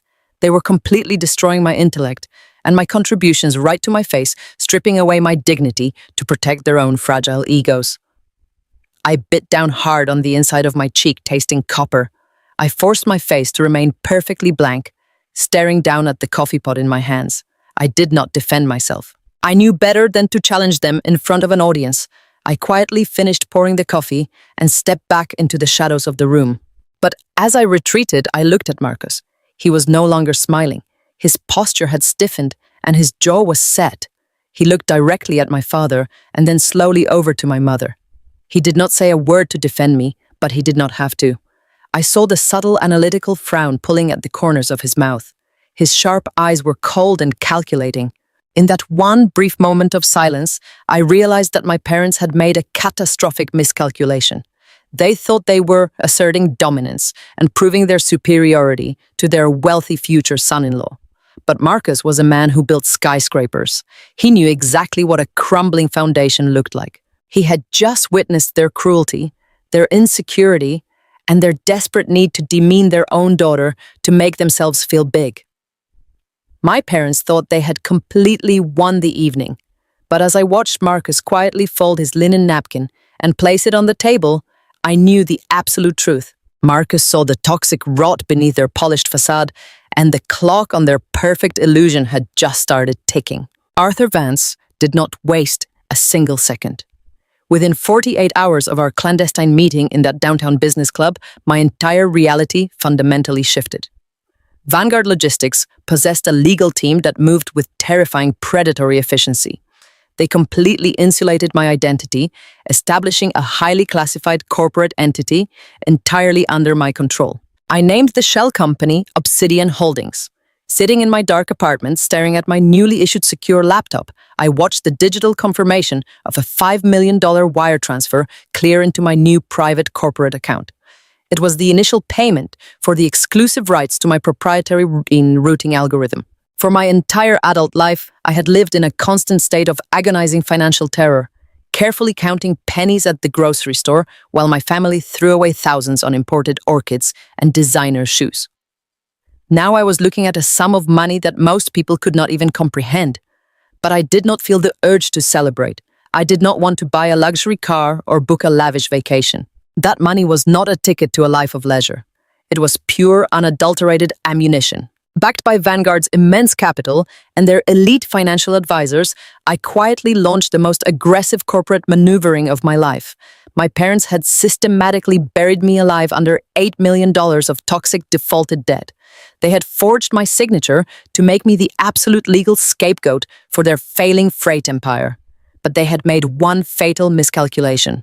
They assumed I would always remain powerless and completely ignorant of how high-level corporate finance actually worked. They had no idea that I was about to use the very money they thought they were getting from Vanguard to buy the absolute ownership of their destruction.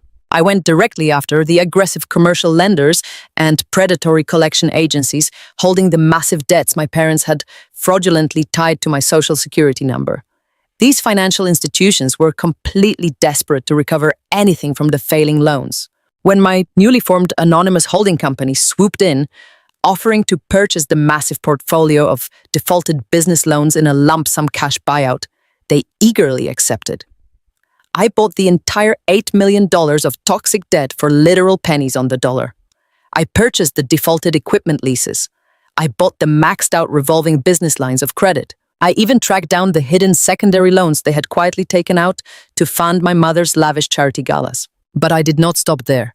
I dug deeper into the public records and discovered something truly spectacular.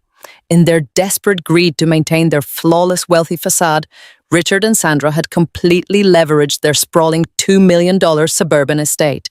They had quietly taken out a massive secondary mortgage, using the house as collateral to keep the freight company afloat just long enough to sell it to Vanguard. I immediately instructed my new legal team to purchase that specific mortgage note as well. Within exactly 5 days of my meeting with Arthur Vance, the trap was perfectly set. I now legally owned every single ounce of their corporate debt. I owned the liens on their commercial freight trucks. And most importantly, I legally held the master lien on the very roof over their heads. My parents thought they were the masters of the universe, but they were entirely owned by their invisible daughter. I did not want them to know it was me. Not yet. Revealing myself too early would ruin the psychological torture they absolutely deserved to endure. I wanted them to feel the precise, suffocating terror of losing control to an unknown, faceless entity. I had my legal team draft a highly aggressive formal notice of immediate collection. The document stated, in cold, ruthless legal terms, that an anonymous private equity firm had acquired the entirety of their corporate and personal debt portfolio. It explicitly warned that this mysterious new debt holder was actively reviewing the corporate structure for gross financial mismanagement and was preparing to enforce immediate liquidation of all assets, including the family estate, if the accounts were not settled. The morning the certified courier delivered the heavy legal envelope to the corporate office, I was sitting at my usual battered metal desk in my windowless closet. I heard my mother sign for the package in the main hallway. Her heels clicked sharply against the hardwood floor as she carried it up to my father's executive suite. I kept my eyes fixed on my monitor routing trucks on my spreadsheets, but my entire body was humming with electric anticipation. Exactly 10 minutes later, I heard something I had never heard in 31 years of existing in that house. I heard my father scream in genuine, unadulterated panic. The heavy oak door of the executive suite slammed shut, but the walls of my tiny office were incredibly thin. I listened with profound, chilling satisfaction as the polished, bulletproof facade of Richard and Sandra completely shattered into a million jagged pieces. My father was pacing frantically, his heavy footsteps vibrating through the ceiling. He was shouting about how this was absolutely impossible, about how the secondary lenders had explicitly promised to hold the debt until the end of the fiscal quarter. My mother was hyperventilating, her voice rising to a shrill, terrified pitch as she read the clauses regarding the potential liquidation of their precious $2 million mansion. They were absolutely terrified. The arrival of an anonymous aggressive debt buyer holding the master lien meant their entire perfectly crafted escape plan was in critical jeopardy. If this mysterious corporate entity demanded an immediate audit or forced a sudden liquidation before the Vanguard acquisition officially closed, their entire house of cards would instantly collapse. The federal authorities would immediately discover the forged signatures, the cooked books, and the hidden offshore accounts. My parents would not get their massive $9 million payout. They would not get their first-class flights to a non-extradition paradise. They would be left completely destitute, facing decades in federal prison.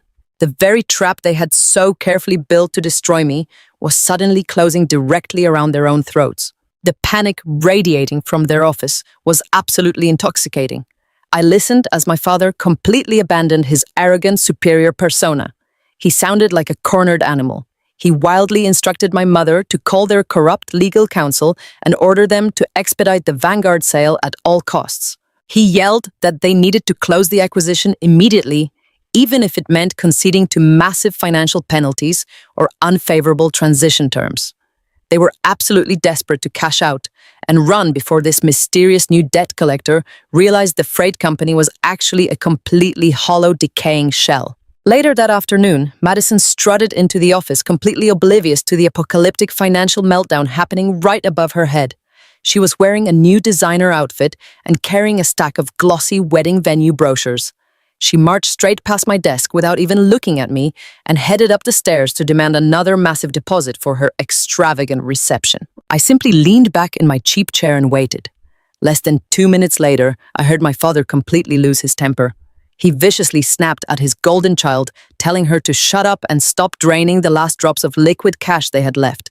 He actually yelled at her to use her own credit card for once in her pathetic life. Madison came rushing back down the stairs, her face flushed bright red with shock and humiliation. She looked like she had been physically slapped. She glared at me as she stormed past, desperately trying to maintain her superior attitude, But the fear in her eyes was unmistakable. The entire dynamic of our family was aggressively unraveling. The money was drying up, the lies were catching up to them, and the absolute terror of losing their fake status was stripping away their humanity. Over the next 2 weeks, my parents spiraled into a state of sheer manic desperation. They worked late into the night, furiously pushing the Vanguard legal team to finalize the acquisition paperwork. They frantically packed their most valuable belongings into discreet shipping crates under the guise of spring cleaning. They obsessively checked their offshore bank accounts, waiting for the exact moment the Vanguard money would clear so they could instantly vanish.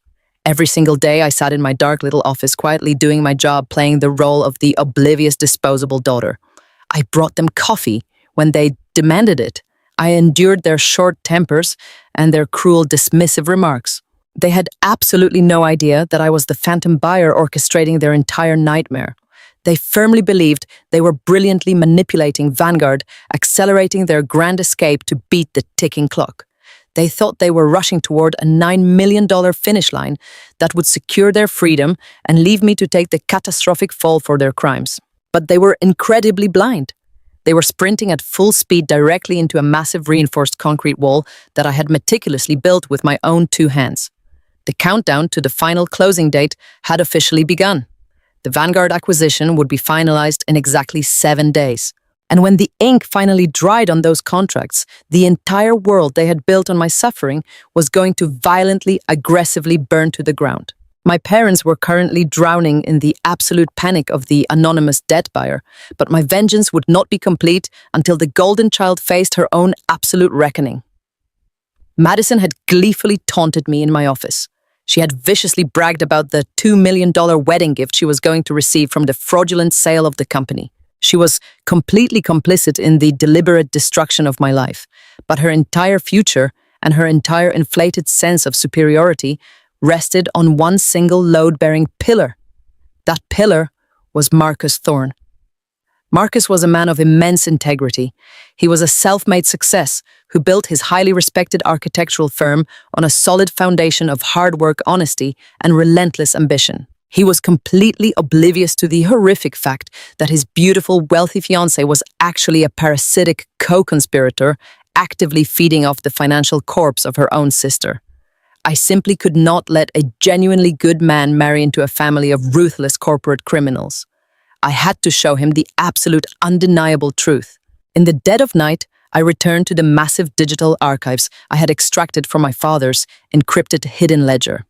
I sat at my laptop and began compiling a new highly targeted dossier. I did not just print the broad corporate debt structures. I meticulously traced the exact flow of the stolen money. I printed the private banking logs that proved the $50,000 from my parents' fraudulent commercial loans went directly into paying for Madison and her extravagant European engagement trip. I printed the certified wire transfers showing corporate funds being illegally funneled to pay off her personal luxury credit cards, her endless designer wardrobe, and the exorbitant non-refundable deposits for her upcoming country club wedding. I created a flawless, undeniable paper trail. I printed side-by-side comparisons, highlighting the exact dates where my signature was brutally forged on toxic commercial leases alongside the corresponding dates. Those exact funds were deposited directly into Madison private accounts. It was irrefutable proof that she was not a wealthy heiress. She was an active participant, draining her own sister's stolen credit to buy designer bags and fund her lavish lifestyle. I placed every single damning document, every highlighted bank statement, and every forged signature into a heavy, bright red folder. It looked exactly like a standard professional corporate prospectus, but inside, it was a highly explosive emotional bomb. The next morning, I drove into downtown Seattle on my coffee break. I did not use the company mailing system. I went to an independent private courier service and paid entirely in cash. I explicitly instructed the courier to deliver the red folder directly into the personal hands of Marcus Thorne at his prestigious architectural firm. I specifically demanded signature confirmation. I walked out of the courier office, sat in my cheap car, and stared at my phone. The digital tracking application updated every few minutes. I sat there imagining Marcus sitting in his beautiful corner office, drafting brilliant blueprints for skyscrapers, completely unaware that his personal life was about to be structurally condemned. I knew exactly how a man like Marcus would process this information. He was a man of strict morals. He valued honesty, transparency, and foundational strength above all else. The betrayal of discovering that the woman he loved was eagerly stealing from her own flesh and blood would cut him deeper than any physical wound. At exactly 2:14 in the afternoon, my phone chimed loudly in the quiet car. The delivery status changed to delivered and signed for by Marcus Thorne. The trap was officially set. I spent the next 2 days working in my dark, windowless logistics closet, surrounded by the chaotic panic of my parents desperately trying to rush the Vanguard acquisition.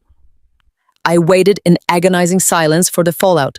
I expected Marcus to immediately call off the wedding or confront Madison publicly and cause a massive scene, but absolutely nothing happened.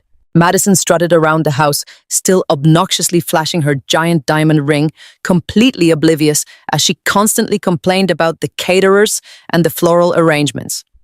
My parents continued their desperate scramble, completely unaware that their wealthy future son-in-law was now holding the very evidence that could send them all to a federal penitentiary.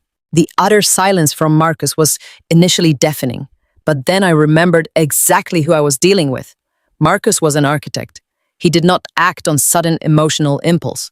He quietly analyzed the structural damage, he calculated the absolute best angle of approach, and he planned his demolition with lethal precision. My parents had scheduled a mandatory formal family dinner for that Friday night. It was meant to be a final celebratory facade, to pretend everything was perfectly normal before the Vanguard deal supposedly closed. I knew Marcus would be there. When Friday evening finally arrived, the atmosphere in our sprawling suburban estate was thick with a desperate, suffocating tension.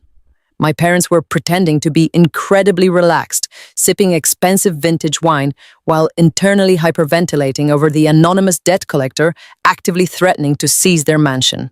Madison was wearing a brand new expensive silk dress, literally vibrating with shallow excitement as she waited by the front door for Marcus to arrive. When the doorbell finally rang, Madison rushed forward to pull it open. I stood quietly near the edge of the dining room table, watching the entrance from the shadows. Marcus walked slowly through the heavy wooden door. The absolute second I saw his face, I knew he had read every single page inside that red folder. He did not bring a bouquet of flowers for my mother. He did not bring a bottle of wine for my father. His posture was completely rigid, and his broad shoulders were squared like a hardened soldier preparing to walk onto a battlefield. Madison eagerly threw her arms around his neck, attempting to kiss him, but Marcus subtly shifted his weight, allowing her embrace to awkwardly slide off him. His hands remained firmly planted at his sides. His handsome face was a mask of absolute cold, polite indifference, completely devoid of the warmth and affection he had shown during our first meeting. My parents aggressively rushed forward, greeting him with their usual nauseating bravado, completely blind to the lethal drop in his emotional temperature. They eagerly ushered him into the lavish living room, pouring him a glass of scotch and desperately trying to keep him engaged in their wealthy illusion. Marcus politely accepted the heavy crystal glass, but he did not take a single sip. He stood perfectly still near the marble fireplace, his sharp, highly intelligent eyes slowly scanning the room. He quietly watched my mother boast about her imaginary upcoming yacht vacation. He quietly watched my father puff out his chest and loudly brag about the logistics business.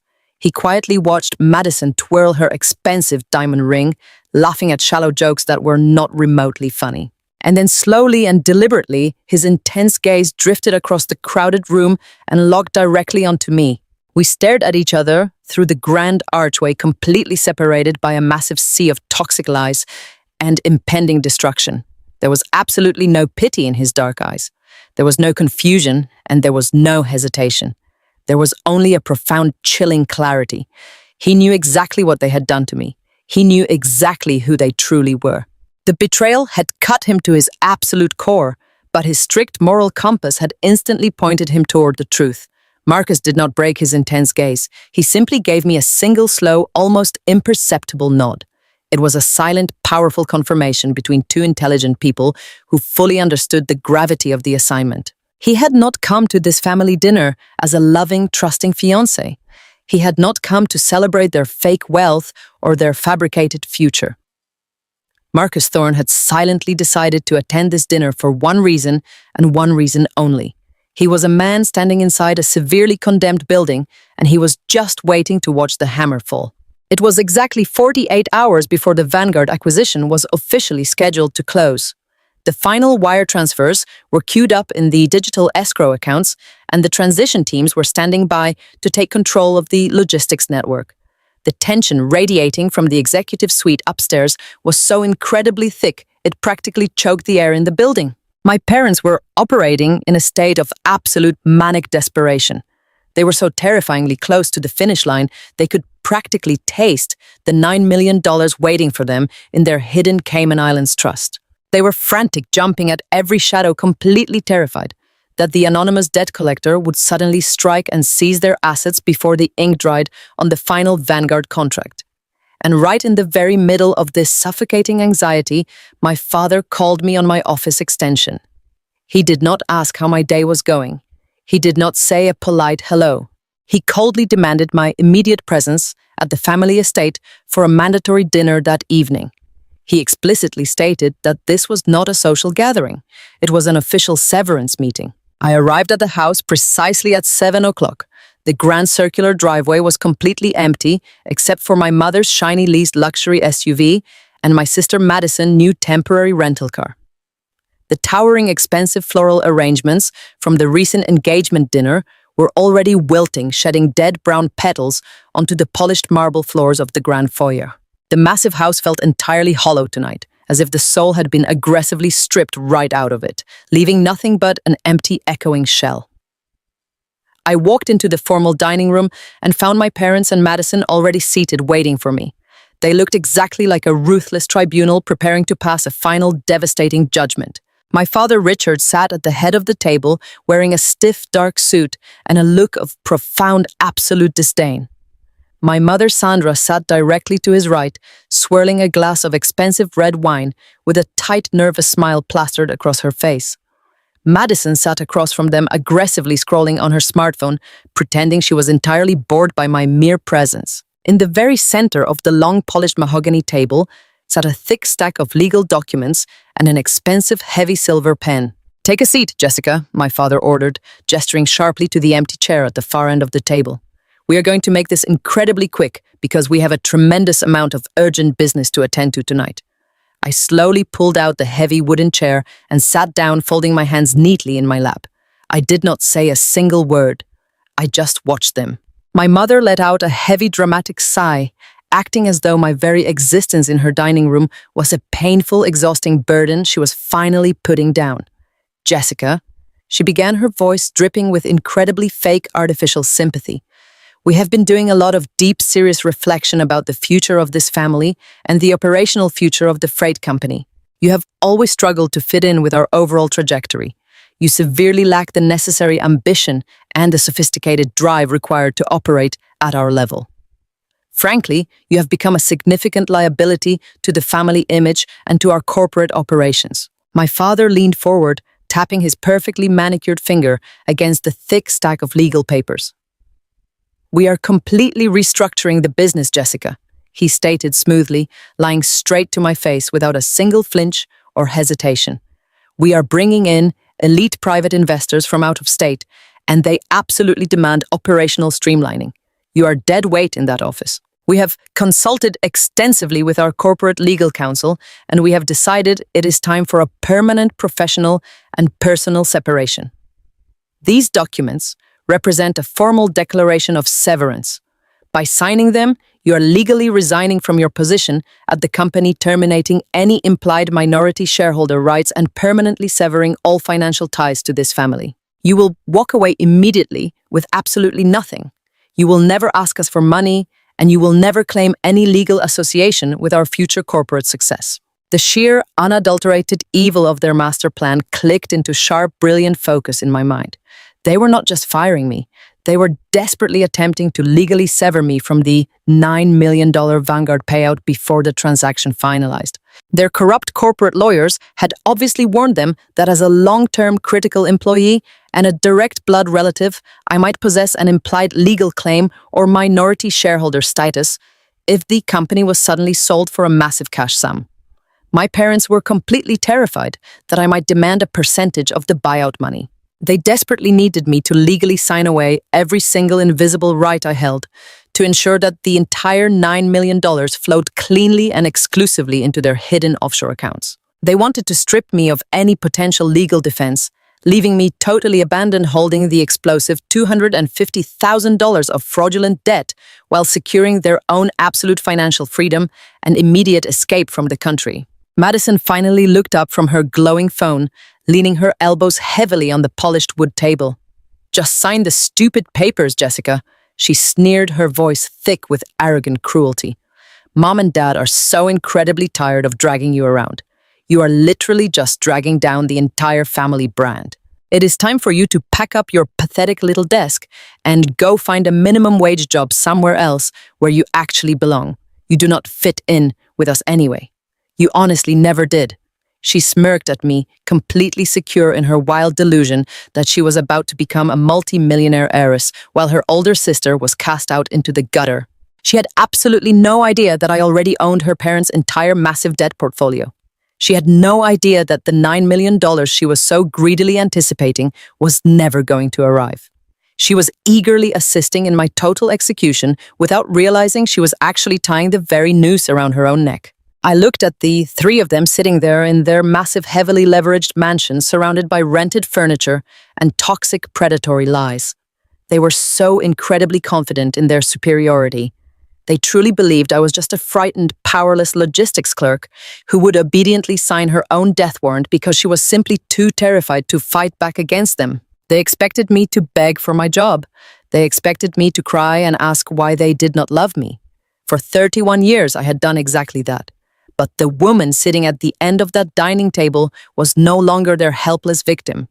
The woman sitting at that table was the anonymous apex predator who actively held the absolute master lien on their entire miserable existence. I did not shed a single tear.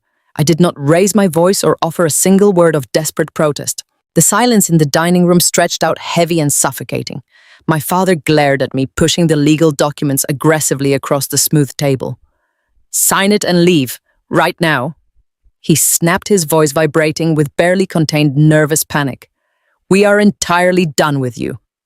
I slowly reached across the polished mahogany table and picked up the heavy silver pen. I looked directly into my father's eyes, then shifted my gaze to my mother and finally to my sister. I felt a profound, chilling sense of absolute liberation wash over my entire body. I uncapped the pen and deliberately flipped to the final signature page. I was completely ready to sever myself from this toxic, parasitic family forever. But I was absolutely not going to leave this table empty-handed. I signed their ridiculous, fraudulent severance agreement with a smooth, steady hand, and then I reached directly into my leather tote bag. The air in the formal dining room was so thick and heavy, it felt like breathing underwater. We had arrived at the exact moment my entire life had been leading up to. The grand mahogany table, which had hosted dozens of fake luxury dinner parties and insufferable social climbing events, was now the stage for my execution. I sat perfectly still in my heavy wooden chair, looking at the people who were supposed to love and protect me. The tension in the room was absolute and suffocating. It pressed against my skin and rang in my ears. Nobody was speaking yet, but the silence was incredibly loud. It was the kind of silence that happens right before a massive car crash, when you can see the impact coming, but time seems to slow down to a crawl. My mother, Sandra, was slouched elegantly in her custom-upholstered chair, swirling a glass of incredibly expensive red wine. She held the crystal stem with two perfectly manicured fingers, watching the dark liquid coat the sides of the glass. A faint, terrible smirk played at the corners of her mouth. She was entirely, completely in her element. In her twisted mind, she was the benevolent queen mercifully dealing with a problematic peasant. She took a slow, deliberate sip of her wine and looked at me over the rim of the glass. Her eyes were completely dead. There was absolutely no maternal warmth, no hesitation, and no regret. She was looking at me the exact same way she looked at a stain on her expensive carpets. I was just a messy inconvenience that was finally being scrubbed out of her perfect, flawless existence. Directly across the table from me sat my younger sister, Madison. She was wearing a pristine white silk dress that probably cost a month of my salary, looking every inch the wealthy, spoiled bride to be. but my attention was not on her expensive clothes or her massive diamond ring. My eyes were locked onto her smartphone. She had propped the device up against a heavy crystal water pitcher directly facing my side of the table. I could clearly see the tiny red recording indicator glowing softly on the screen. Madison was secretly filming the entire meeting. The sheer sickening cruelty of that tiny red light made my stomach turn over. She did not just want me fired. She did not just want me completely discarded and left to drown in $8 million of fraudulent federal debt. She wanted to capture my absolute destruction on high-definition video. She wanted to record my tears, my begging, and my ultimate humiliation so she could rewatch it later. She wanted digital proof of her absolute superiority to keep on her phone like a sick, twisted trophy of my demise. She sat there with a smug, entitled smile, completely ready for the show to begin. But there was a fourth person in the room. Marcus Thorne sat quietly in the dark corner of the dining room, completely separated from the immediate family circle. He had positioned himself in a high-backed leather wing chair near the archway, cloaked in the heavy shadows of the dimly lit room. He was not sitting at the table. He was not drinking my parents' expensive wine, and he was definitely not holding Madison's hand. He sat with his broad shoulders squared, his perfectly tailored charcoal suit blending into the darkness. His hands were clasped loosely in his lap. To my parents and my sister, Marcus was just the wealthy, handsome fiancé passively observing family business. They thought he was fully on their side, completely blinded by Madison's beauty and their fake aristocratic charm. They had absolutely no idea that Marcus had received a bright red folder from an anonymous courier. They did not know that his sharp architectural mind had already reviewed every single bank statement, every fraudulent wire transfer, and every forged document proving his beautiful fiancée was an active co-conspirator in a massive criminal fraud. I slowly turned my head and looked directly into Marcus' eyes. The distance between us felt completely electric. His dark brown eyes were incredibly intense, locking onto mine with a chilling, profound clarity. There was no pity in his gaze, but there was absolute, undeniable understanding. We were the only two people in this entire massive house who actually lived in reality. We were the only two people who knew that the wealthy dynasty my parents projected was actually a rotting, burning corpse. For a long, silent second, Marcus held my stare. Then slowly, deliberately, he gave me a single, imperceptible nod. It was the smallest movement imaginable, but it carried the weight of a collapsing skyscraper. It was a silent vow. He was not there to protect Madison. He was not there to marry into a criminal empire. He was sitting in that dark corner, waiting to watch the hammer fall. My father, Richard, finally broke the suffocating silence. He stood up from his chair at the head of the table, buttoning his suit jacket with a sharp, aggressive motion. He placed his hands flat on the polished mahogany, leaning his weight forward to loom over the table. He did not look like a father. He looked like a ruthless corporate predator moving in for the final kill. He stared down at me, his face twisted into a mask of pure venomous contempt. "You know, Jessica," he began, his voice echoing loudly in the quiet room, "your mother and I have spent over 3 decades trying to figure out exactly what went wrong with you. We gave you a spectacular home. We gave you an incredible upbringing. We provided you with every single opportunity to succeed and elevate yourself in this world. And yet you have consistently, aggressively chosen to be an absolute miserable disappointment." He sneered, shaking his head in disgust. "You sit in that dark little office wearing cheap clothes, driving a pathetic garbage car completely devoid of any real ambition or social grace. You are a logistics clerk. You manage spreadsheets for truck drivers while your sister is out building a spectacular future and preparing to marry into true elite society. You have always been a heavy, exhausting anchor tied around the neck of this family.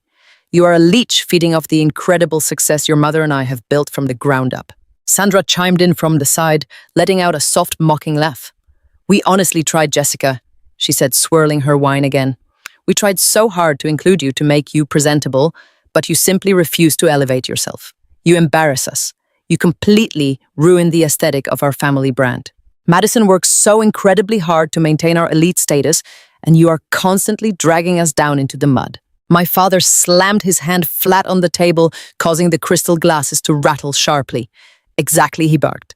"And we are absolutely done dragging you along. The freight company is entering a massive sophisticated transition phase. We are bringing in elite private equity, and they demand absolute perfection. You're a massive glaring liability to our entire corporate operation. You do not understand how real wealth is managed. You do not understand how high-level executives operate. You are a complete failure, Jessica.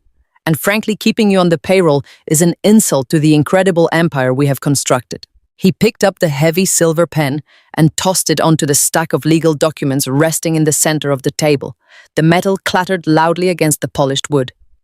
"So we are officially cutting you loose," he stated, his voice dropping to a cold, ruthless growl. "We are mercifully letting you go to protect the elite status of this family. These documents are a formal declaration of your absolute severance from the company and from us. You are going to sign away your meaningless minority shares. You are going to permanently waive any ridiculous implied rights you think you have to our corporate assets. And you are going to walk out of that front door tonight and never ever come back." Madison shifted in her chair, her eyes gleaming with malicious excitement. "You should actually be thanking them, Jessica," she sneered, leaning toward the camera on her phone to make sure her voice was picked up perfectly on the recording. "They are giving you a clean break. You should just sign the papers and go quietly before you embarrass yourself any further. You are literally getting exactly what you deserve." I sat there, listening to the sheer unadulterated evil pouring out of their mouths. They were sitting in a house they no longer legally owned. They were preparing to steal $9 million from a company they no longer controlled. They were actively framing me for $8 million in federal fraud to fund their luxurious escape to a tropical island. And yet they possessed the absolute sociopathic audacity to look me in the eye and call me a leech. They honestly believed their own delusions. They thought they were untouchable masters of the universe, gracefully pruning a dead branch from their spectacular family tree. The hypocrisy was so incredibly vast, it actually bypassed anger and settled into a state of pure absolute calm deep inside my chest. I did not cry. I did not scream. I did not defend my intelligence, my hard work, or my completely clean criminal record. I simply looked at the heavy silver pen resting on the table. They wanted me to sign away my rights.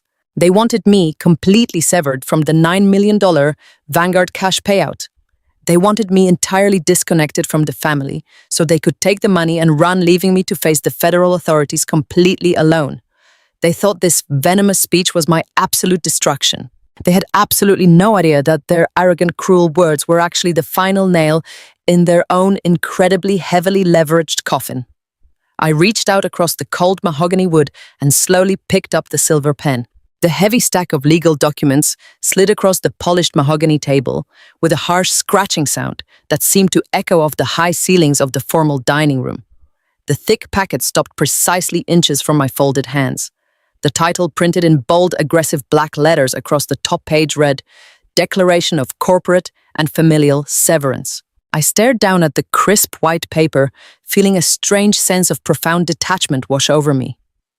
For 31 years, this family had taken every ounce of my energy, my stolen credit, my invisible labor, and my unrequited love. Now they were attempting to quantify my entire existence and permanently erase me with a few pages of dense corporate jargon. My father, Richard, stood over the table breathing heavily. His knuckles were white, where he gripped the edge of the wood, trying desperately to project the image of an untouchable billionaire executive. But I could see the faint sheen of nervous sweat pooling on his forehead. He was absolutely terrified that the anonymous debt collector would strike before Vanguard handed over the $9 million. And he was equally terrified that I might somehow figure out the truth and demand my legal share of the buyout money. He needed this piece of paper signed tonight. He needed me legally disinherited, completely stripped of any minority shareholder rights, and permanently disconnected from the family estate before the final wire transfer cleared. I slowly reached out and dragged the heavy packet closer to me, turning past the aggressive cover page. My eyes scanned the dense paragraphs of legal phrasing, navigating the complex corporate terminology until they landed on the specific financial terms of my formal disownment. The sheer, unadulterated audacity of their greed was almost breathtaking. According to the legally binding contract they had meticulously drafted, I was agreeing to voluntarily surrender any and all current or future claims to the logistics company, the family trust, and the massive $2 million suburban estate we were currently sitting inside. I was legally waiving my right to ever hold minority shares or seek financial compensation for my years of proprietary software development. And in exchange for legally severing myself from my own bloodline and waiving all of my corporate rights, the document clearly stated I was to receive a one-time total cash payout of exactly $1. $1. That was the exact mathematical value my parents had assigned to my 31 years of absolute loyalty and backbreaking invisible labor. They literally believed they could buy my permanent silence and my total erasure for a single piece of pocket change. I stared at that printed number, feeling a cold, hard knot of pure adrenaline form tight in my chest. Richard slammed his open palm violently against the table, making the expensive crystal wine glasses rattle and the silverware clink sharply against the porcelain plates. "Stop reading the damn fine print and sign the papers. Jessica," he barked, his voice cracking slightly with manic urgency. "You do not need to understand the complex legal mechanics of what is happening here. You just need to write your name on the dotted line so we can finally move forward with our private equity transition. We do not have all night to sit here and indulge your incredibly slow processing speed. Pick up the pen right now and sign the document so we can officially wash our hands of this entire miserable situation." He was practically vibrating with aggressive nervous energy, desperate to lock me out of the Vanguard fortune before the sun rose the next morning. My mother let out a sharp, dramatic sigh from her custom-upholstered dining chair. She shifted her weight, crossing her legs and taking a long, deliberate sip of her incredibly expensive red wine. She looked at me over the rim of the delicate crystal with an expression of profound, unadulterated disgust. "Sign it, Jessica." She sneered, her voice completely flat and devoid of a single drop of maternal warmth. "You are absolutely nothing without us, and you know it. You have lived under our roof and fed off our massive success for your entire pathetic life. We are actually doing you an incredible favor by cutting you loose before the massive corporate restructuring exposes your complete lack of basic professional competence." She swirled the dark red liquid in her glass, watching it coat the sides with a cold, predatory smile. "At least this way you will not drag us down into the gutter with you when you inevitably fail out there in the real world. You should literally be down on your knees thanking us for letting you walk away with a clean professional record instead of firing you for gross corporate incompetence." Her cruel, arrogant words hung heavy in the suffocating, stale air of the dining room, mixing with the sickeningly sweet smell of the wilting engagement flowers. She honestly believed she was delivering a fatal emotional blow. She thought her venomous little speech would reduce me to shaking tears right there at the table. She wanted me to feel small, broken, and entirely worthless. The staggering hypocrisy of her statement was almost incredibly funny. She was sitting in a massive luxury mansion that was secretly suffocating under millions of dollars in secondary mortgages that she did not even control anymore. She was wearing expensive diamond jewelry paid for with massive commercial fraud. She was desperately trying to escape the country before federal investigators realized the business Vanguard was buying was actually a burning wreckage of catastrophic toxic debt. She was sitting there actively telling me I would drag them into the gutter while she was meticulously orchestrating my total federal destruction just to save herself. I did not blink. I did not shed a single tear.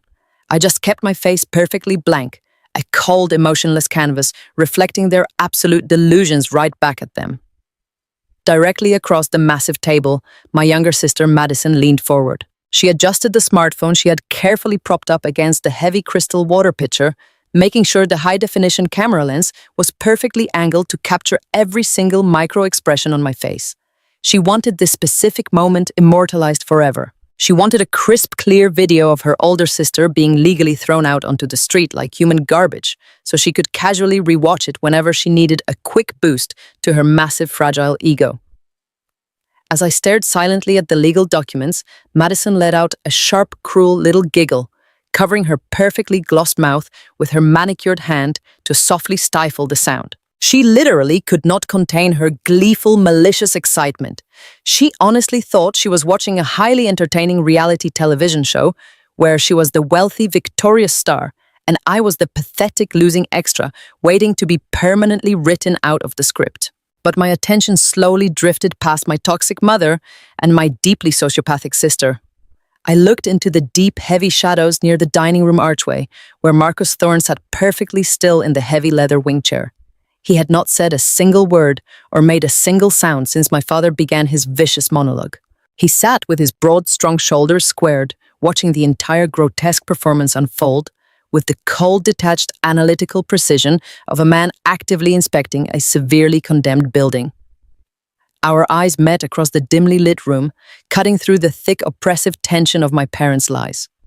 I saw the dark, intense fury quietly burning behind his calm professional facade. He had read the bright red folder I anonymously couriered to his architectural firm. He had seen the absolute irrefutable bank statements proving that his beautiful bride-to-be was eagerly draining her own sisters. Stolen credit to buy designer handbags and fund her lavish wedding centerpieces. Marcus knew the exact depth of the horrific rot eating away at the very core of this family. He knew these people were not wealthy aristocratic elites. They were ruthless, desperate criminals wearing expensive disguises. And as my eyes locked securely onto his, he gave me that same slow, imperceptible nod. It was a silent, powerful command. It was the absolute confirmation that I was not alone in this room and that he was completely ready for the demolition to begin. The energy in my body shifted dramatically from defensive tension to pure lethal clarity. My parents firmly believed they were forcing me into a tight, dangerous corner. They believed this severance document was a brutal financial weapon perfectly designed to sever me from their $9 million stolen payday. They had absolutely no idea that by furiously forcing me to legally sever all ties to the family and the company, they were actively handing me the ultimate bulletproof shield. They were voluntarily, legally disconnecting me from the massive criminal fraud investigation that was about to totally obliterate their lives. They were legally declaring that I had absolutely zero authority, zero ownership, and zero involvement in the catastrophic Vanguard buyout. They thought they were aggressively taking away my rights, when in reality, they were freely giving me my absolute total freedom. I was not signing away a fortune.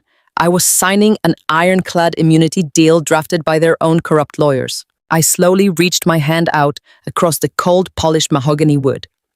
My fingers confidently wrapped around the heavy, expensive silver pen my father had aggressively tossed onto the table. The smooth metal felt incredibly cool and solid against my skin, grounding me in the absolute reality of what I was about to do. The entire dining room went perfectly, completely silent. The ticking of the grandfather clock in the hallway sounded like a beating heart. My father stopped his frantic, nervous pacing and leaned heavily over the table, his eyes burning with intense, desperate anticipation. My mother stopped swirling her expensive wine physically, holding her breath as she waited for her final victory. Madison sat completely frozen, her greedy eyes glued to the glowing screen of her recording phone, absolutely desperate to capture my final moment of defeat. I did not hesitate for a single microsecond. I did not look up to ask for an explanation or demand a better financial settlement from people who possessed absolutely nothing of real value. I pressed the fine tip of the heavy silver pen firmly against the crisp white paper of the formal disownment contract. The ink flowed incredibly smoothly, thick and black, across the designated legal signature line. I wrote my full legal name with deliberate, precise, unhurried strokes. Each curve and line of the letters felt like a heavy, rusted iron chain snapping completely in half, releasing a weight I had carried since childhood. I was signing away my claim to a burning, toxic empire that I already secretly owned. I was permanently signing away my relationship with a mother who viewed me as disposable garbage, and a father who viewed me as a convenient criminal liability. I was legally abandoning a sister who actively laughed at my pain and delighted in my absolute destruction.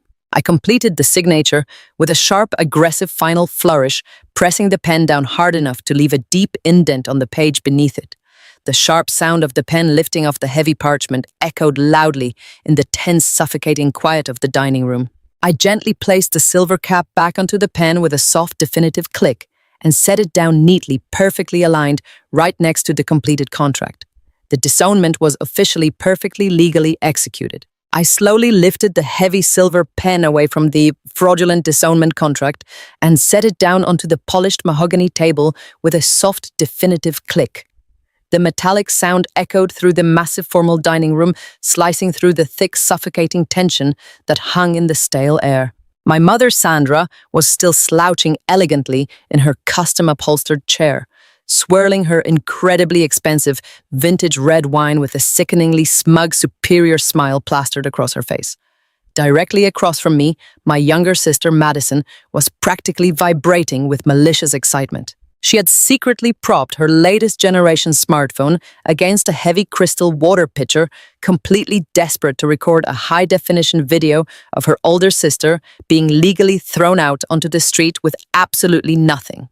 And deep in the heavy shadows of the room, Marcus sat perfectly quiet in the leather wing chair, his dark, intelligent eyes locked securely onto mine, giving me that one single knowing, imperceptible nod. He was completely ready to watch the demolition begin. I did not break eye contact with my father as I slowly reached down toward the floor beside my heavy wooden chair. For my entire adult life, I had carried a cheap frayed canvas tote bag that barely held my lunch and my cracked basic laptop. But today, I was carrying something entirely different. My fingers brushed against the smooth, supple calfskin leather of a pristine high-end designer tote bag. I had quietly purchased this incredibly expensive bag just 3 days ago, using a tiny fraction of the massive executive signing bonus Vanguard had securely wired directly into my newly established private corporate account. It was the very first truly luxurious item I had ever bought for myself, and the premium weight of the leather felt like absolute undeniable power under my fingertips. I bypassed my keys and my wallet, letting my hand rest firmly on the thick, heavy leather-bound portfolio, waiting patiently at the bottom of the designer bag. I slowly pulled the massive portfolio up and placed it directly onto the center of the long dining table, right next to the ridiculous $1 severance agreement my parents had just aggressively forced me to sign. The heavy leather binding landed against the polished wood with a deep, authoritative thud that instantly commanded the attention of every single person in the room. I folded my hands neatly, resting them lightly on the edge of the table. Since we are completely in the spirit of formally exchanging legal paperwork tonight, I said, my voice echoing through the dining room with a lethal, icy calm. I thought you might want to personally review the finalized Vanguard Logistics acquisition agreement. I figured, since you are the brilliant mastermind executives of this massive corporate transition, you would certainly appreciate seeing the absolute final closing documents before the sun comes up tomorrow morning. I placed my hand flat against the cool leather cover of the massive portfolio and pushed it smoothly across the expansive table. The heavy document glided effortlessly over the polished mahogany, coming to a perfect, complete stop, exactly 1 inch away from my father's tightly clenched fists. Richard let out a loud, arrogant scoff, throwing his head back in a harsh, mocking laugh. He honestly believed I was simply handing him a standard printed copy of the corporate merger announcement.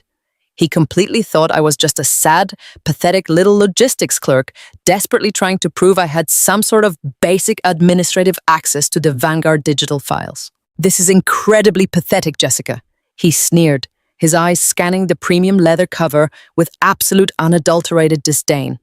"Do you honestly think handing me a printed copy of my own multi-million-dollar corporate buyout is going to magically make you look important or successful? I literally negotiated this entire $9 million deal myself with Arthur Vance. I built this massive empire with my own 2 bare hands. I am the one walking away with an absolute fortune tonight, while you are walking out that front door into the gutter with absolutely nothing." He grabbed the heavy leather portfolio with a sharp, aggressive motion, physically ripping the elegant cover open to prove his absolute executive dominance. He flipped aggressively through the thick pages of dense legal text, completely blind to the actual specific corporate phrasing printed on the expensive parchment. He was just performing for the room, putting on a grand theatrical show of absolute superiority for my mother, for Madison, and for Marcus, who was quietly observing from the shadows. Richard eagerly bypassed the operational clauses and the liability transfers, frantically searching for the specific page that validated his massive ego. He finally reached the final signature pages of the massive contract. He slammed his hand down flat against the paper, completely ready to gloat about the enormous $9 million purchase price listed in bold black ink. But as his sharp eyes locked onto the actual final lines of the legally binding document, his entire body suddenly went perfectly, incredibly still. The arrogant, mocking smirk completely vanished from his face, wiped away in an absolute instant. His jaw went completely slack, dropping slightly open as all the blood aggressively drained out of his cheeks, leaving him looking like a pale, terrifying ghost. The heavy, aggressive confidence he had been projecting all evening instantly evaporated, leaving absolutely nothing but a hollow, terrified, fragile shell. He leaned much closer to the paper, his hands beginning to tremble so violently that the thick parchment actually rattled audibly against the mahogany table. He was staring directly at the legally binding buyer identification clauses. According to the master contract, my parents thought they had spent the last 6 months aggressively negotiating Vanguard Logistics was absolutely not purchasing their failing freight company. Vanguard had completely formally withdrawn their acquisition offer 5 days ago. The document Richard was currently holding in his shaking hands was a highly aggressive total liquidation takeover contract. The legally designated corporate buyer listed in bold black ink on the final page was not Arthur Vance, and it was absolutely not Vanguard Logistics. The sole acquiring entity, completely assuming absolute ownership of all corporate assets and all master debt portfolios, was Obsidian Holdings. And right below that corporate entity, printed in undeniable legally binding clarity, was the name of the sole acting chief executive officer and exclusive majority shareholder. It was my name. I sat perfectly still, watching his entire carefully constructed universe violently collapse in absolute real time. He blinked rapidly, aggressively, rubbing his eyes, as if he genuinely believed his vision was physically malfunctioning. He read my name again and again, his breathing becoming shallow and incredibly fast. The $9 million massive cash payout he had been desperately dreaming about, the life-altering money he was aggressively planning to use to flee the country and completely abandon me to the federal authorities, literally did not exist. It had never existed. Vanguard was never going to wire a single dime into their hidden offshore Cayman Islands trust account. Instead, my private corporate entity had already systematically purchased the entire $8 million of their catastrophic defaulted commercial debt. I had legally bought the massive commercial liens on their entire fleet of freight trucks. I had purchased the absolute full ownership of their maxed-out revolving business credit lines. And I explicitly held the exclusive master mortgage lien on the very $2 million suburban mansion we were currently sitting inside. I owned absolutely everything. They owned absolutely nothing. My mother finally noticed the violent physical shift in my father. She completely stopped swirling her incredibly expensive red wine. The smug, superior smile slid completely off her face, replaced by a sudden, sharp wave of pure confusion. "Richard!" She snapped, her voice tight with rising nervous panic. "What is it? What does that piece of paper say? Why are your hands shaking like that? Stop acting like an absolute fool and tell me what is going on with our money." Richard literally could not speak. His vocal cords seemed completely paralyzed by the sheer unadulterated magnitude of the horrifying truth unfolding right in front of his eyes. He slowly looked up from the heavy leather portfolio and stared directly at me.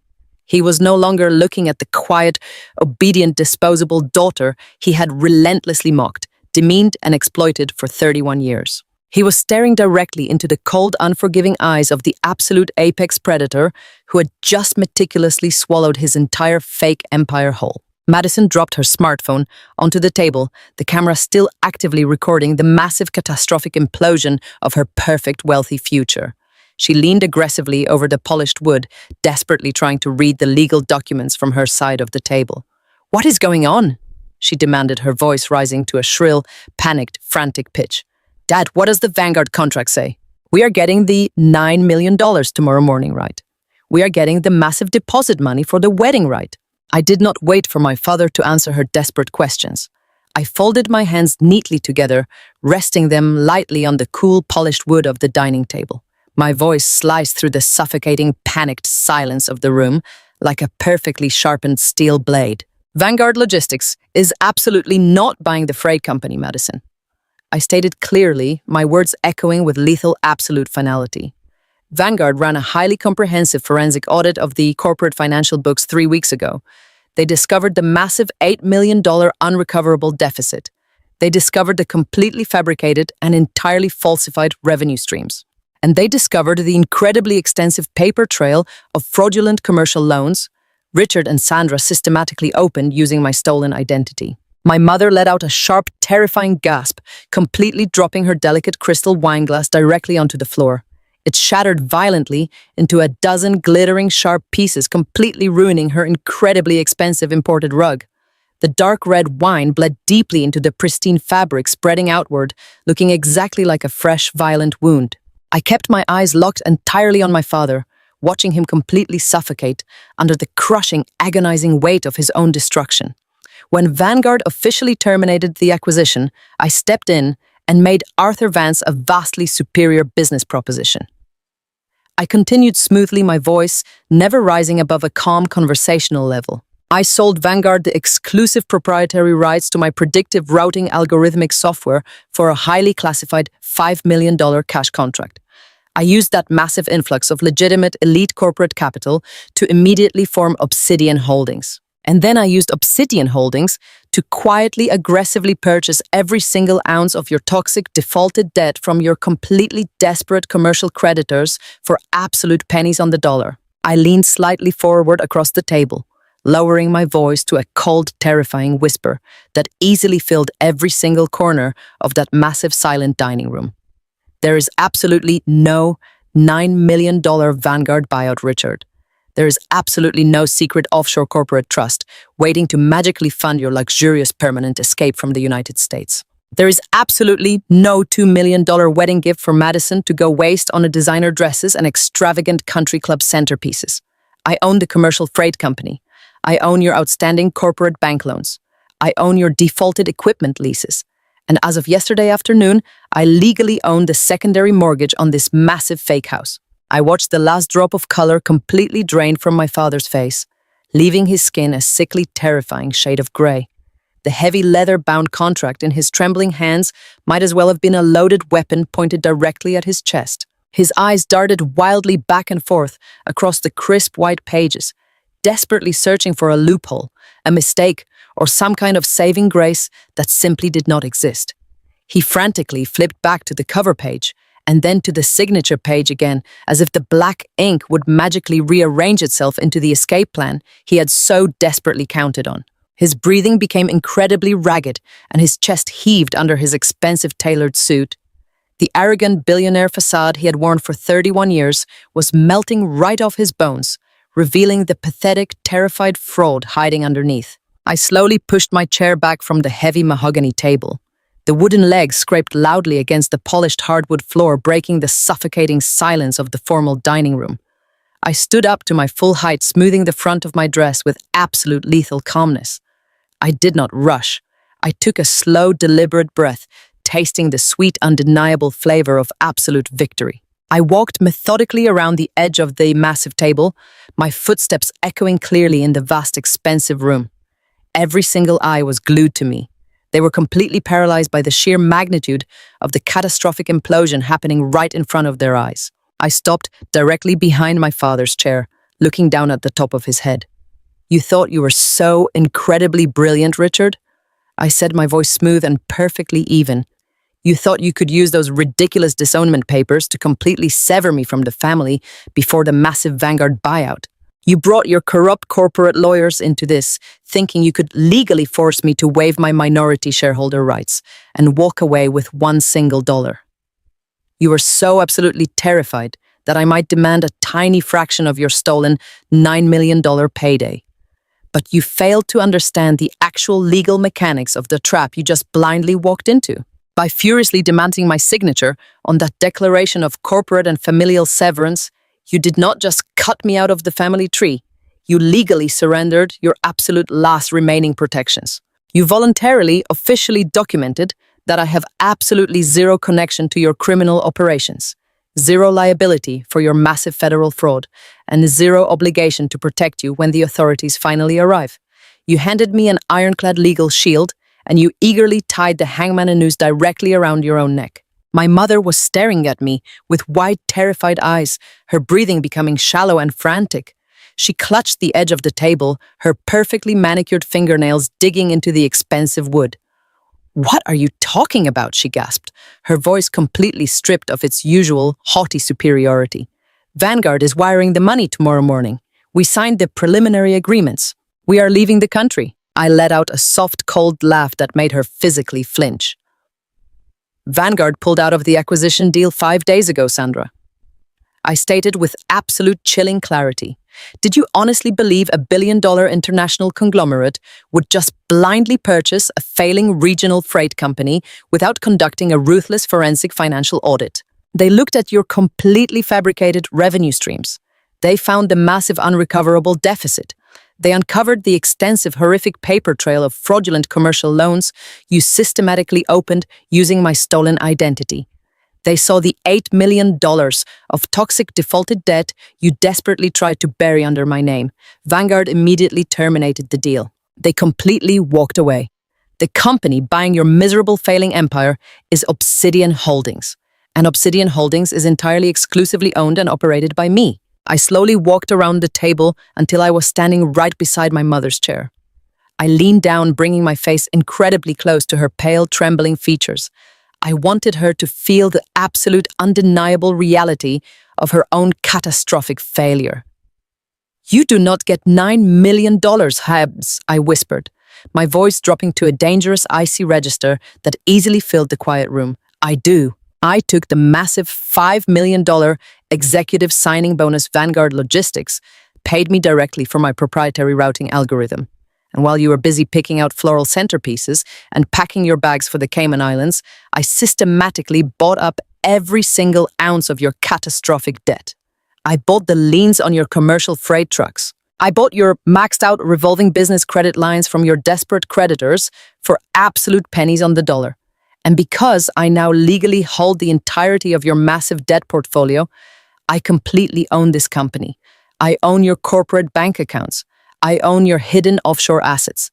And I own the absolute master deed to the incredibly expensive house we are currently standing in. You do not have a massive payout coming tomorrow morning. You do not have a private charter waiting on the runway. You have absolutely nothing. You are completely, utterly bankrupt." Directly across the table, Madison let out a shrill, horrifying scream of pure, agonizing panic. She frantically clawed at her smartphone, nearly knocking the heavy crystal water pitcher onto the floor as her pristine, fake world shattered into a million jagged pieces. "No!" she shrieked, her voice cracking with wild, hysterical desperation. "No, you are lying. You are just a pathetic, jealous loser." "Marcus, tell her she is lying. We are getting married. We are moving into the penthouse. Mom, tell her to stop." Madison spun around to face the dark corner of the dining room where Marcus Thorne had been sitting in total silence. Marcus slowly stood up from the heavy leather wing chair. He stepped out of the deep shadows and into the bright light of the crystal chandelier. His face was a mask of absolute cold, profound disgust. He did not look at my parents. He did not look at me. He walked methodically straight toward the dining table, stopping directly in front of my hysterical sister. Madison looked up at him, her eyes wide with desperate, pleading hope. She reached out her hands, trying to grab his tailored suit jacket. Marcus reached into his pocket and slowly pulled out a small black velvet box. He did not open it. He simply tossed it onto the polished mahogany table right next to the fraudulent disownment papers. The heavy box landed with a dull, definitive thud. "I received a very interesting red folder at my architectural firm yesterday, Madison," he said, his deep voice completely devoid of any warmth or affection.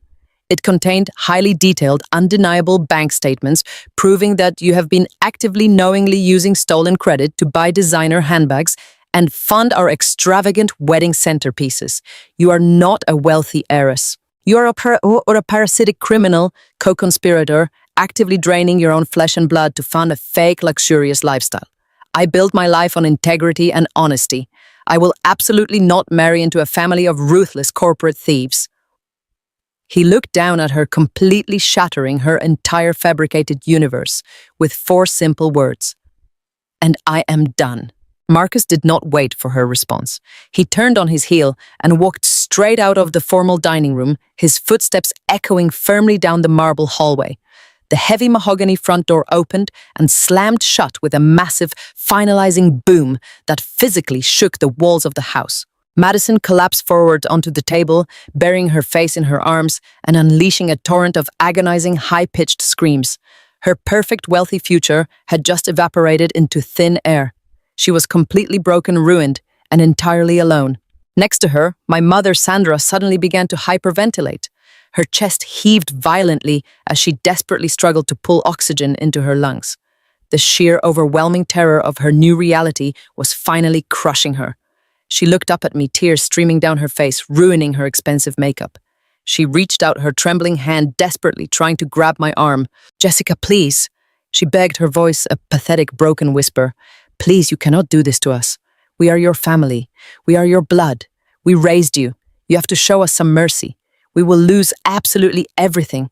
You cannot just throw your own mother out onto the street. Please have a heart." I stood perfectly still, looking down at the woman who had spent 31 years actively destroying my self-worth, stealing my future, and meticulously plotting my federal incarceration. She expected the quiet, obedient daughter to suddenly return and fix her massive self-inflicted disaster. But that daughter was completely gone forever. I felt absolutely no pity. I felt no guilt. I felt nothing but a profound, incredible sense of total liberation. I slowly stepped back, completely pulling out of her frantic, desperate reach. I looked at my father, sobbing silently into his hands, my sister screaming hysterically on the table, and my mother begging pathetically for a mercy she had never once shown me. "You literally just signed the paper, Sandra," I replied, my voice echoing with a cold, lethal detachment. "You enthusiastically, legally severed all of your ties.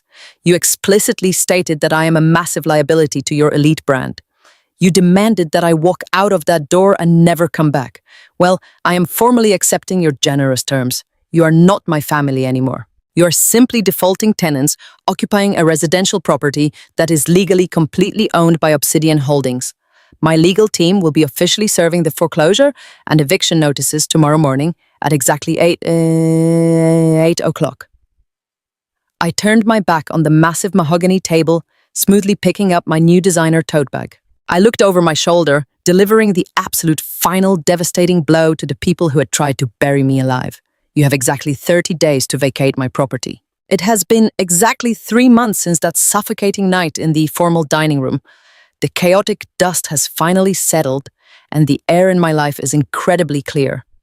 I am currently sitting in the massive corner office of Obsidian Logistics, the newly rebranded and completely restructured freight empire that I now fully own and operate as the chief executive officer. The catastrophic toxic debt that my parents desperately used to poison this company has been entirely wiped clean. My proprietary routing algorithm is completely integrated across a massive fleet of brand new commercial trucks, and our quarterly profit margins have absolutely skyrocketed past all industry projections.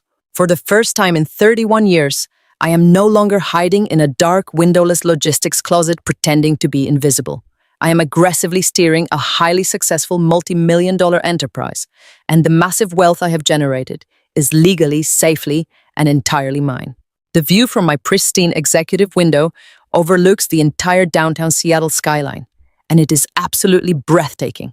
Meanwhile, the ruthless architects of my lifelong suffering are experiencing a very different kind of daily reality. Richard and Sandra absolutely did not get their luxurious tropical escape. Instead, they were forcefully evicted from their lavish $2 million suburban mansion exactly 30 days after our final dinner, just as I promised. They are currently completely crammed into a tiny, incredibly dingy one-bedroom apartment on the extreme, unforgiving outskirts of the city. Their remaining bank accounts were completely seized by creditors, and they are rapidly drowning in a massive ocean of aggressive legal fees. The federal authorities finally caught up with their massive fabricated revenue streams and their incredibly sloppy hidden offshore accounts. The Internal Revenue Service has officially launched a ferocious criminal investigation into their entire decade of blatant, sophisticated tax fraud. My father, who once loudly bragged about his elite untouchable executive status, now spends his days frantically, aggressively arguing with deeply overworked public defenders. My mother fiercely, bitterly complains to absolutely anyone who will listen about how terribly unfair the universe is, completely refusing to accept any accountability. Their flawless, wealthy corporate facade has been completely, violently ripped away, leaving them with absolutely nothing but the toxic criminal rot they created. And then there is Madison. My deeply cruel, sociopathic younger sister absolutely did not get her extravagant $2 million wedding gift or her luxury skyline penthouse. The precise moment Marcus Thorne dropped that expensive diamond engagement ring on the mahogany table and walked out the front door, her entire fake entitled universe instantly, violently collapsed. She was completely abandoned, utterly broke, and entirely cut off from the stolen corporate credit she aggressively used to fund her designer lifestyle. Without my parents' stolen money to blindly support her massive, fragile ego, Madison was forcefully introduced to the harsh, unforgiving reality she always mercilessly mocked me for enduring. She now works 40 grueling hours a week at a minimum wage retail job at a local discount strip mall. She spends her entire day standing on her aching feet, folding cheap synthetic clothes and dealing with incredibly rude, demanding customers. The sheer poetry of the situation is absolute, undeniable perfection. The arrogant golden child who aggressively laughed at my misery and fiercely demanded I be permanently thrown into the gutter is now firmly, permanently anchored exactly where she truly belongs. Now I want to take a moment to talk directly to all of you who have stayed with me through this incredibly long and painful journey. When you grow up in a deeply toxic environment, you are constantly told that family is absolutely everything. You are aggressively conditioned to believe that you must sacrifice your own happiness, your own financial security, and your own fundamental sanity just to keep the peace. You are manipulated into thinking that if you just work a little bit harder, if you are just a little bit quieter and more compliant, eventually the people who share your bloodline will finally turn around and love you the way you truly deserve. But the harshest and most incredibly liberating truth I have ever learned is that blood means absolutely nothing if it is severely poisoned with betrayal. Setting firm, unyielding boundaries with the people who actively abuse you is not an act of selfishness. It is an absolute act of fundamental survival. You do not owe your loyalty to individuals who view your existence as a convenient, disposable currency. You do not owe your hard-earned success to people who actively delight in your total humiliation. And you absolutely do not owe a single drop of your precious life to a family that would gladly watch you drown just so they could keep their own heads above the water. For over 3 decades, I believed I was entirely trapped in a narrative written by deeply selfish and deeply cruel people. I believed I was exactly what they told me I was, just a sad, pathetic failure destined to sit in the dark and manage their messes. But the moment they aggressively slid that disownment paper across the dining room table, they thought they were writing the final agonizing chapter of my absolute destruction. They completely failed to realize that when toxic, parasitic people gladly hand you a pen to permanently write you out of their lives, you must eagerly take that pen and use it to relentlessly write your own spectacular empire instead. You have the absolute power to legally, cleanly, and permanently sever the heavy, rusted chains of your past.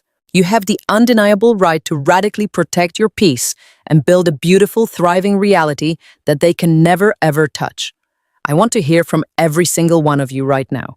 If you have ever had to bravely, incredibly, painfully cut off toxic, manipulative family members to aggressively protect your own mental and emotional peace, please drop a massive yes in the comments below. Let me know that I am absolutely not alone in this difficult, empowering journey. Your stories and your incredible strength constantly inspire me to keep moving forward. And right before you go, please take just one quick second to hit that like button and officially subscribe to the channel so you never miss another story. I also want you to tell me down in the comments exactly where in the world you are watching from right now and exactly what time it is there. I absolutely love connecting with you all and reading about your amazing, diverse lives. Thank you so much for being here with me today. Take care of yourself, you truly deserve it.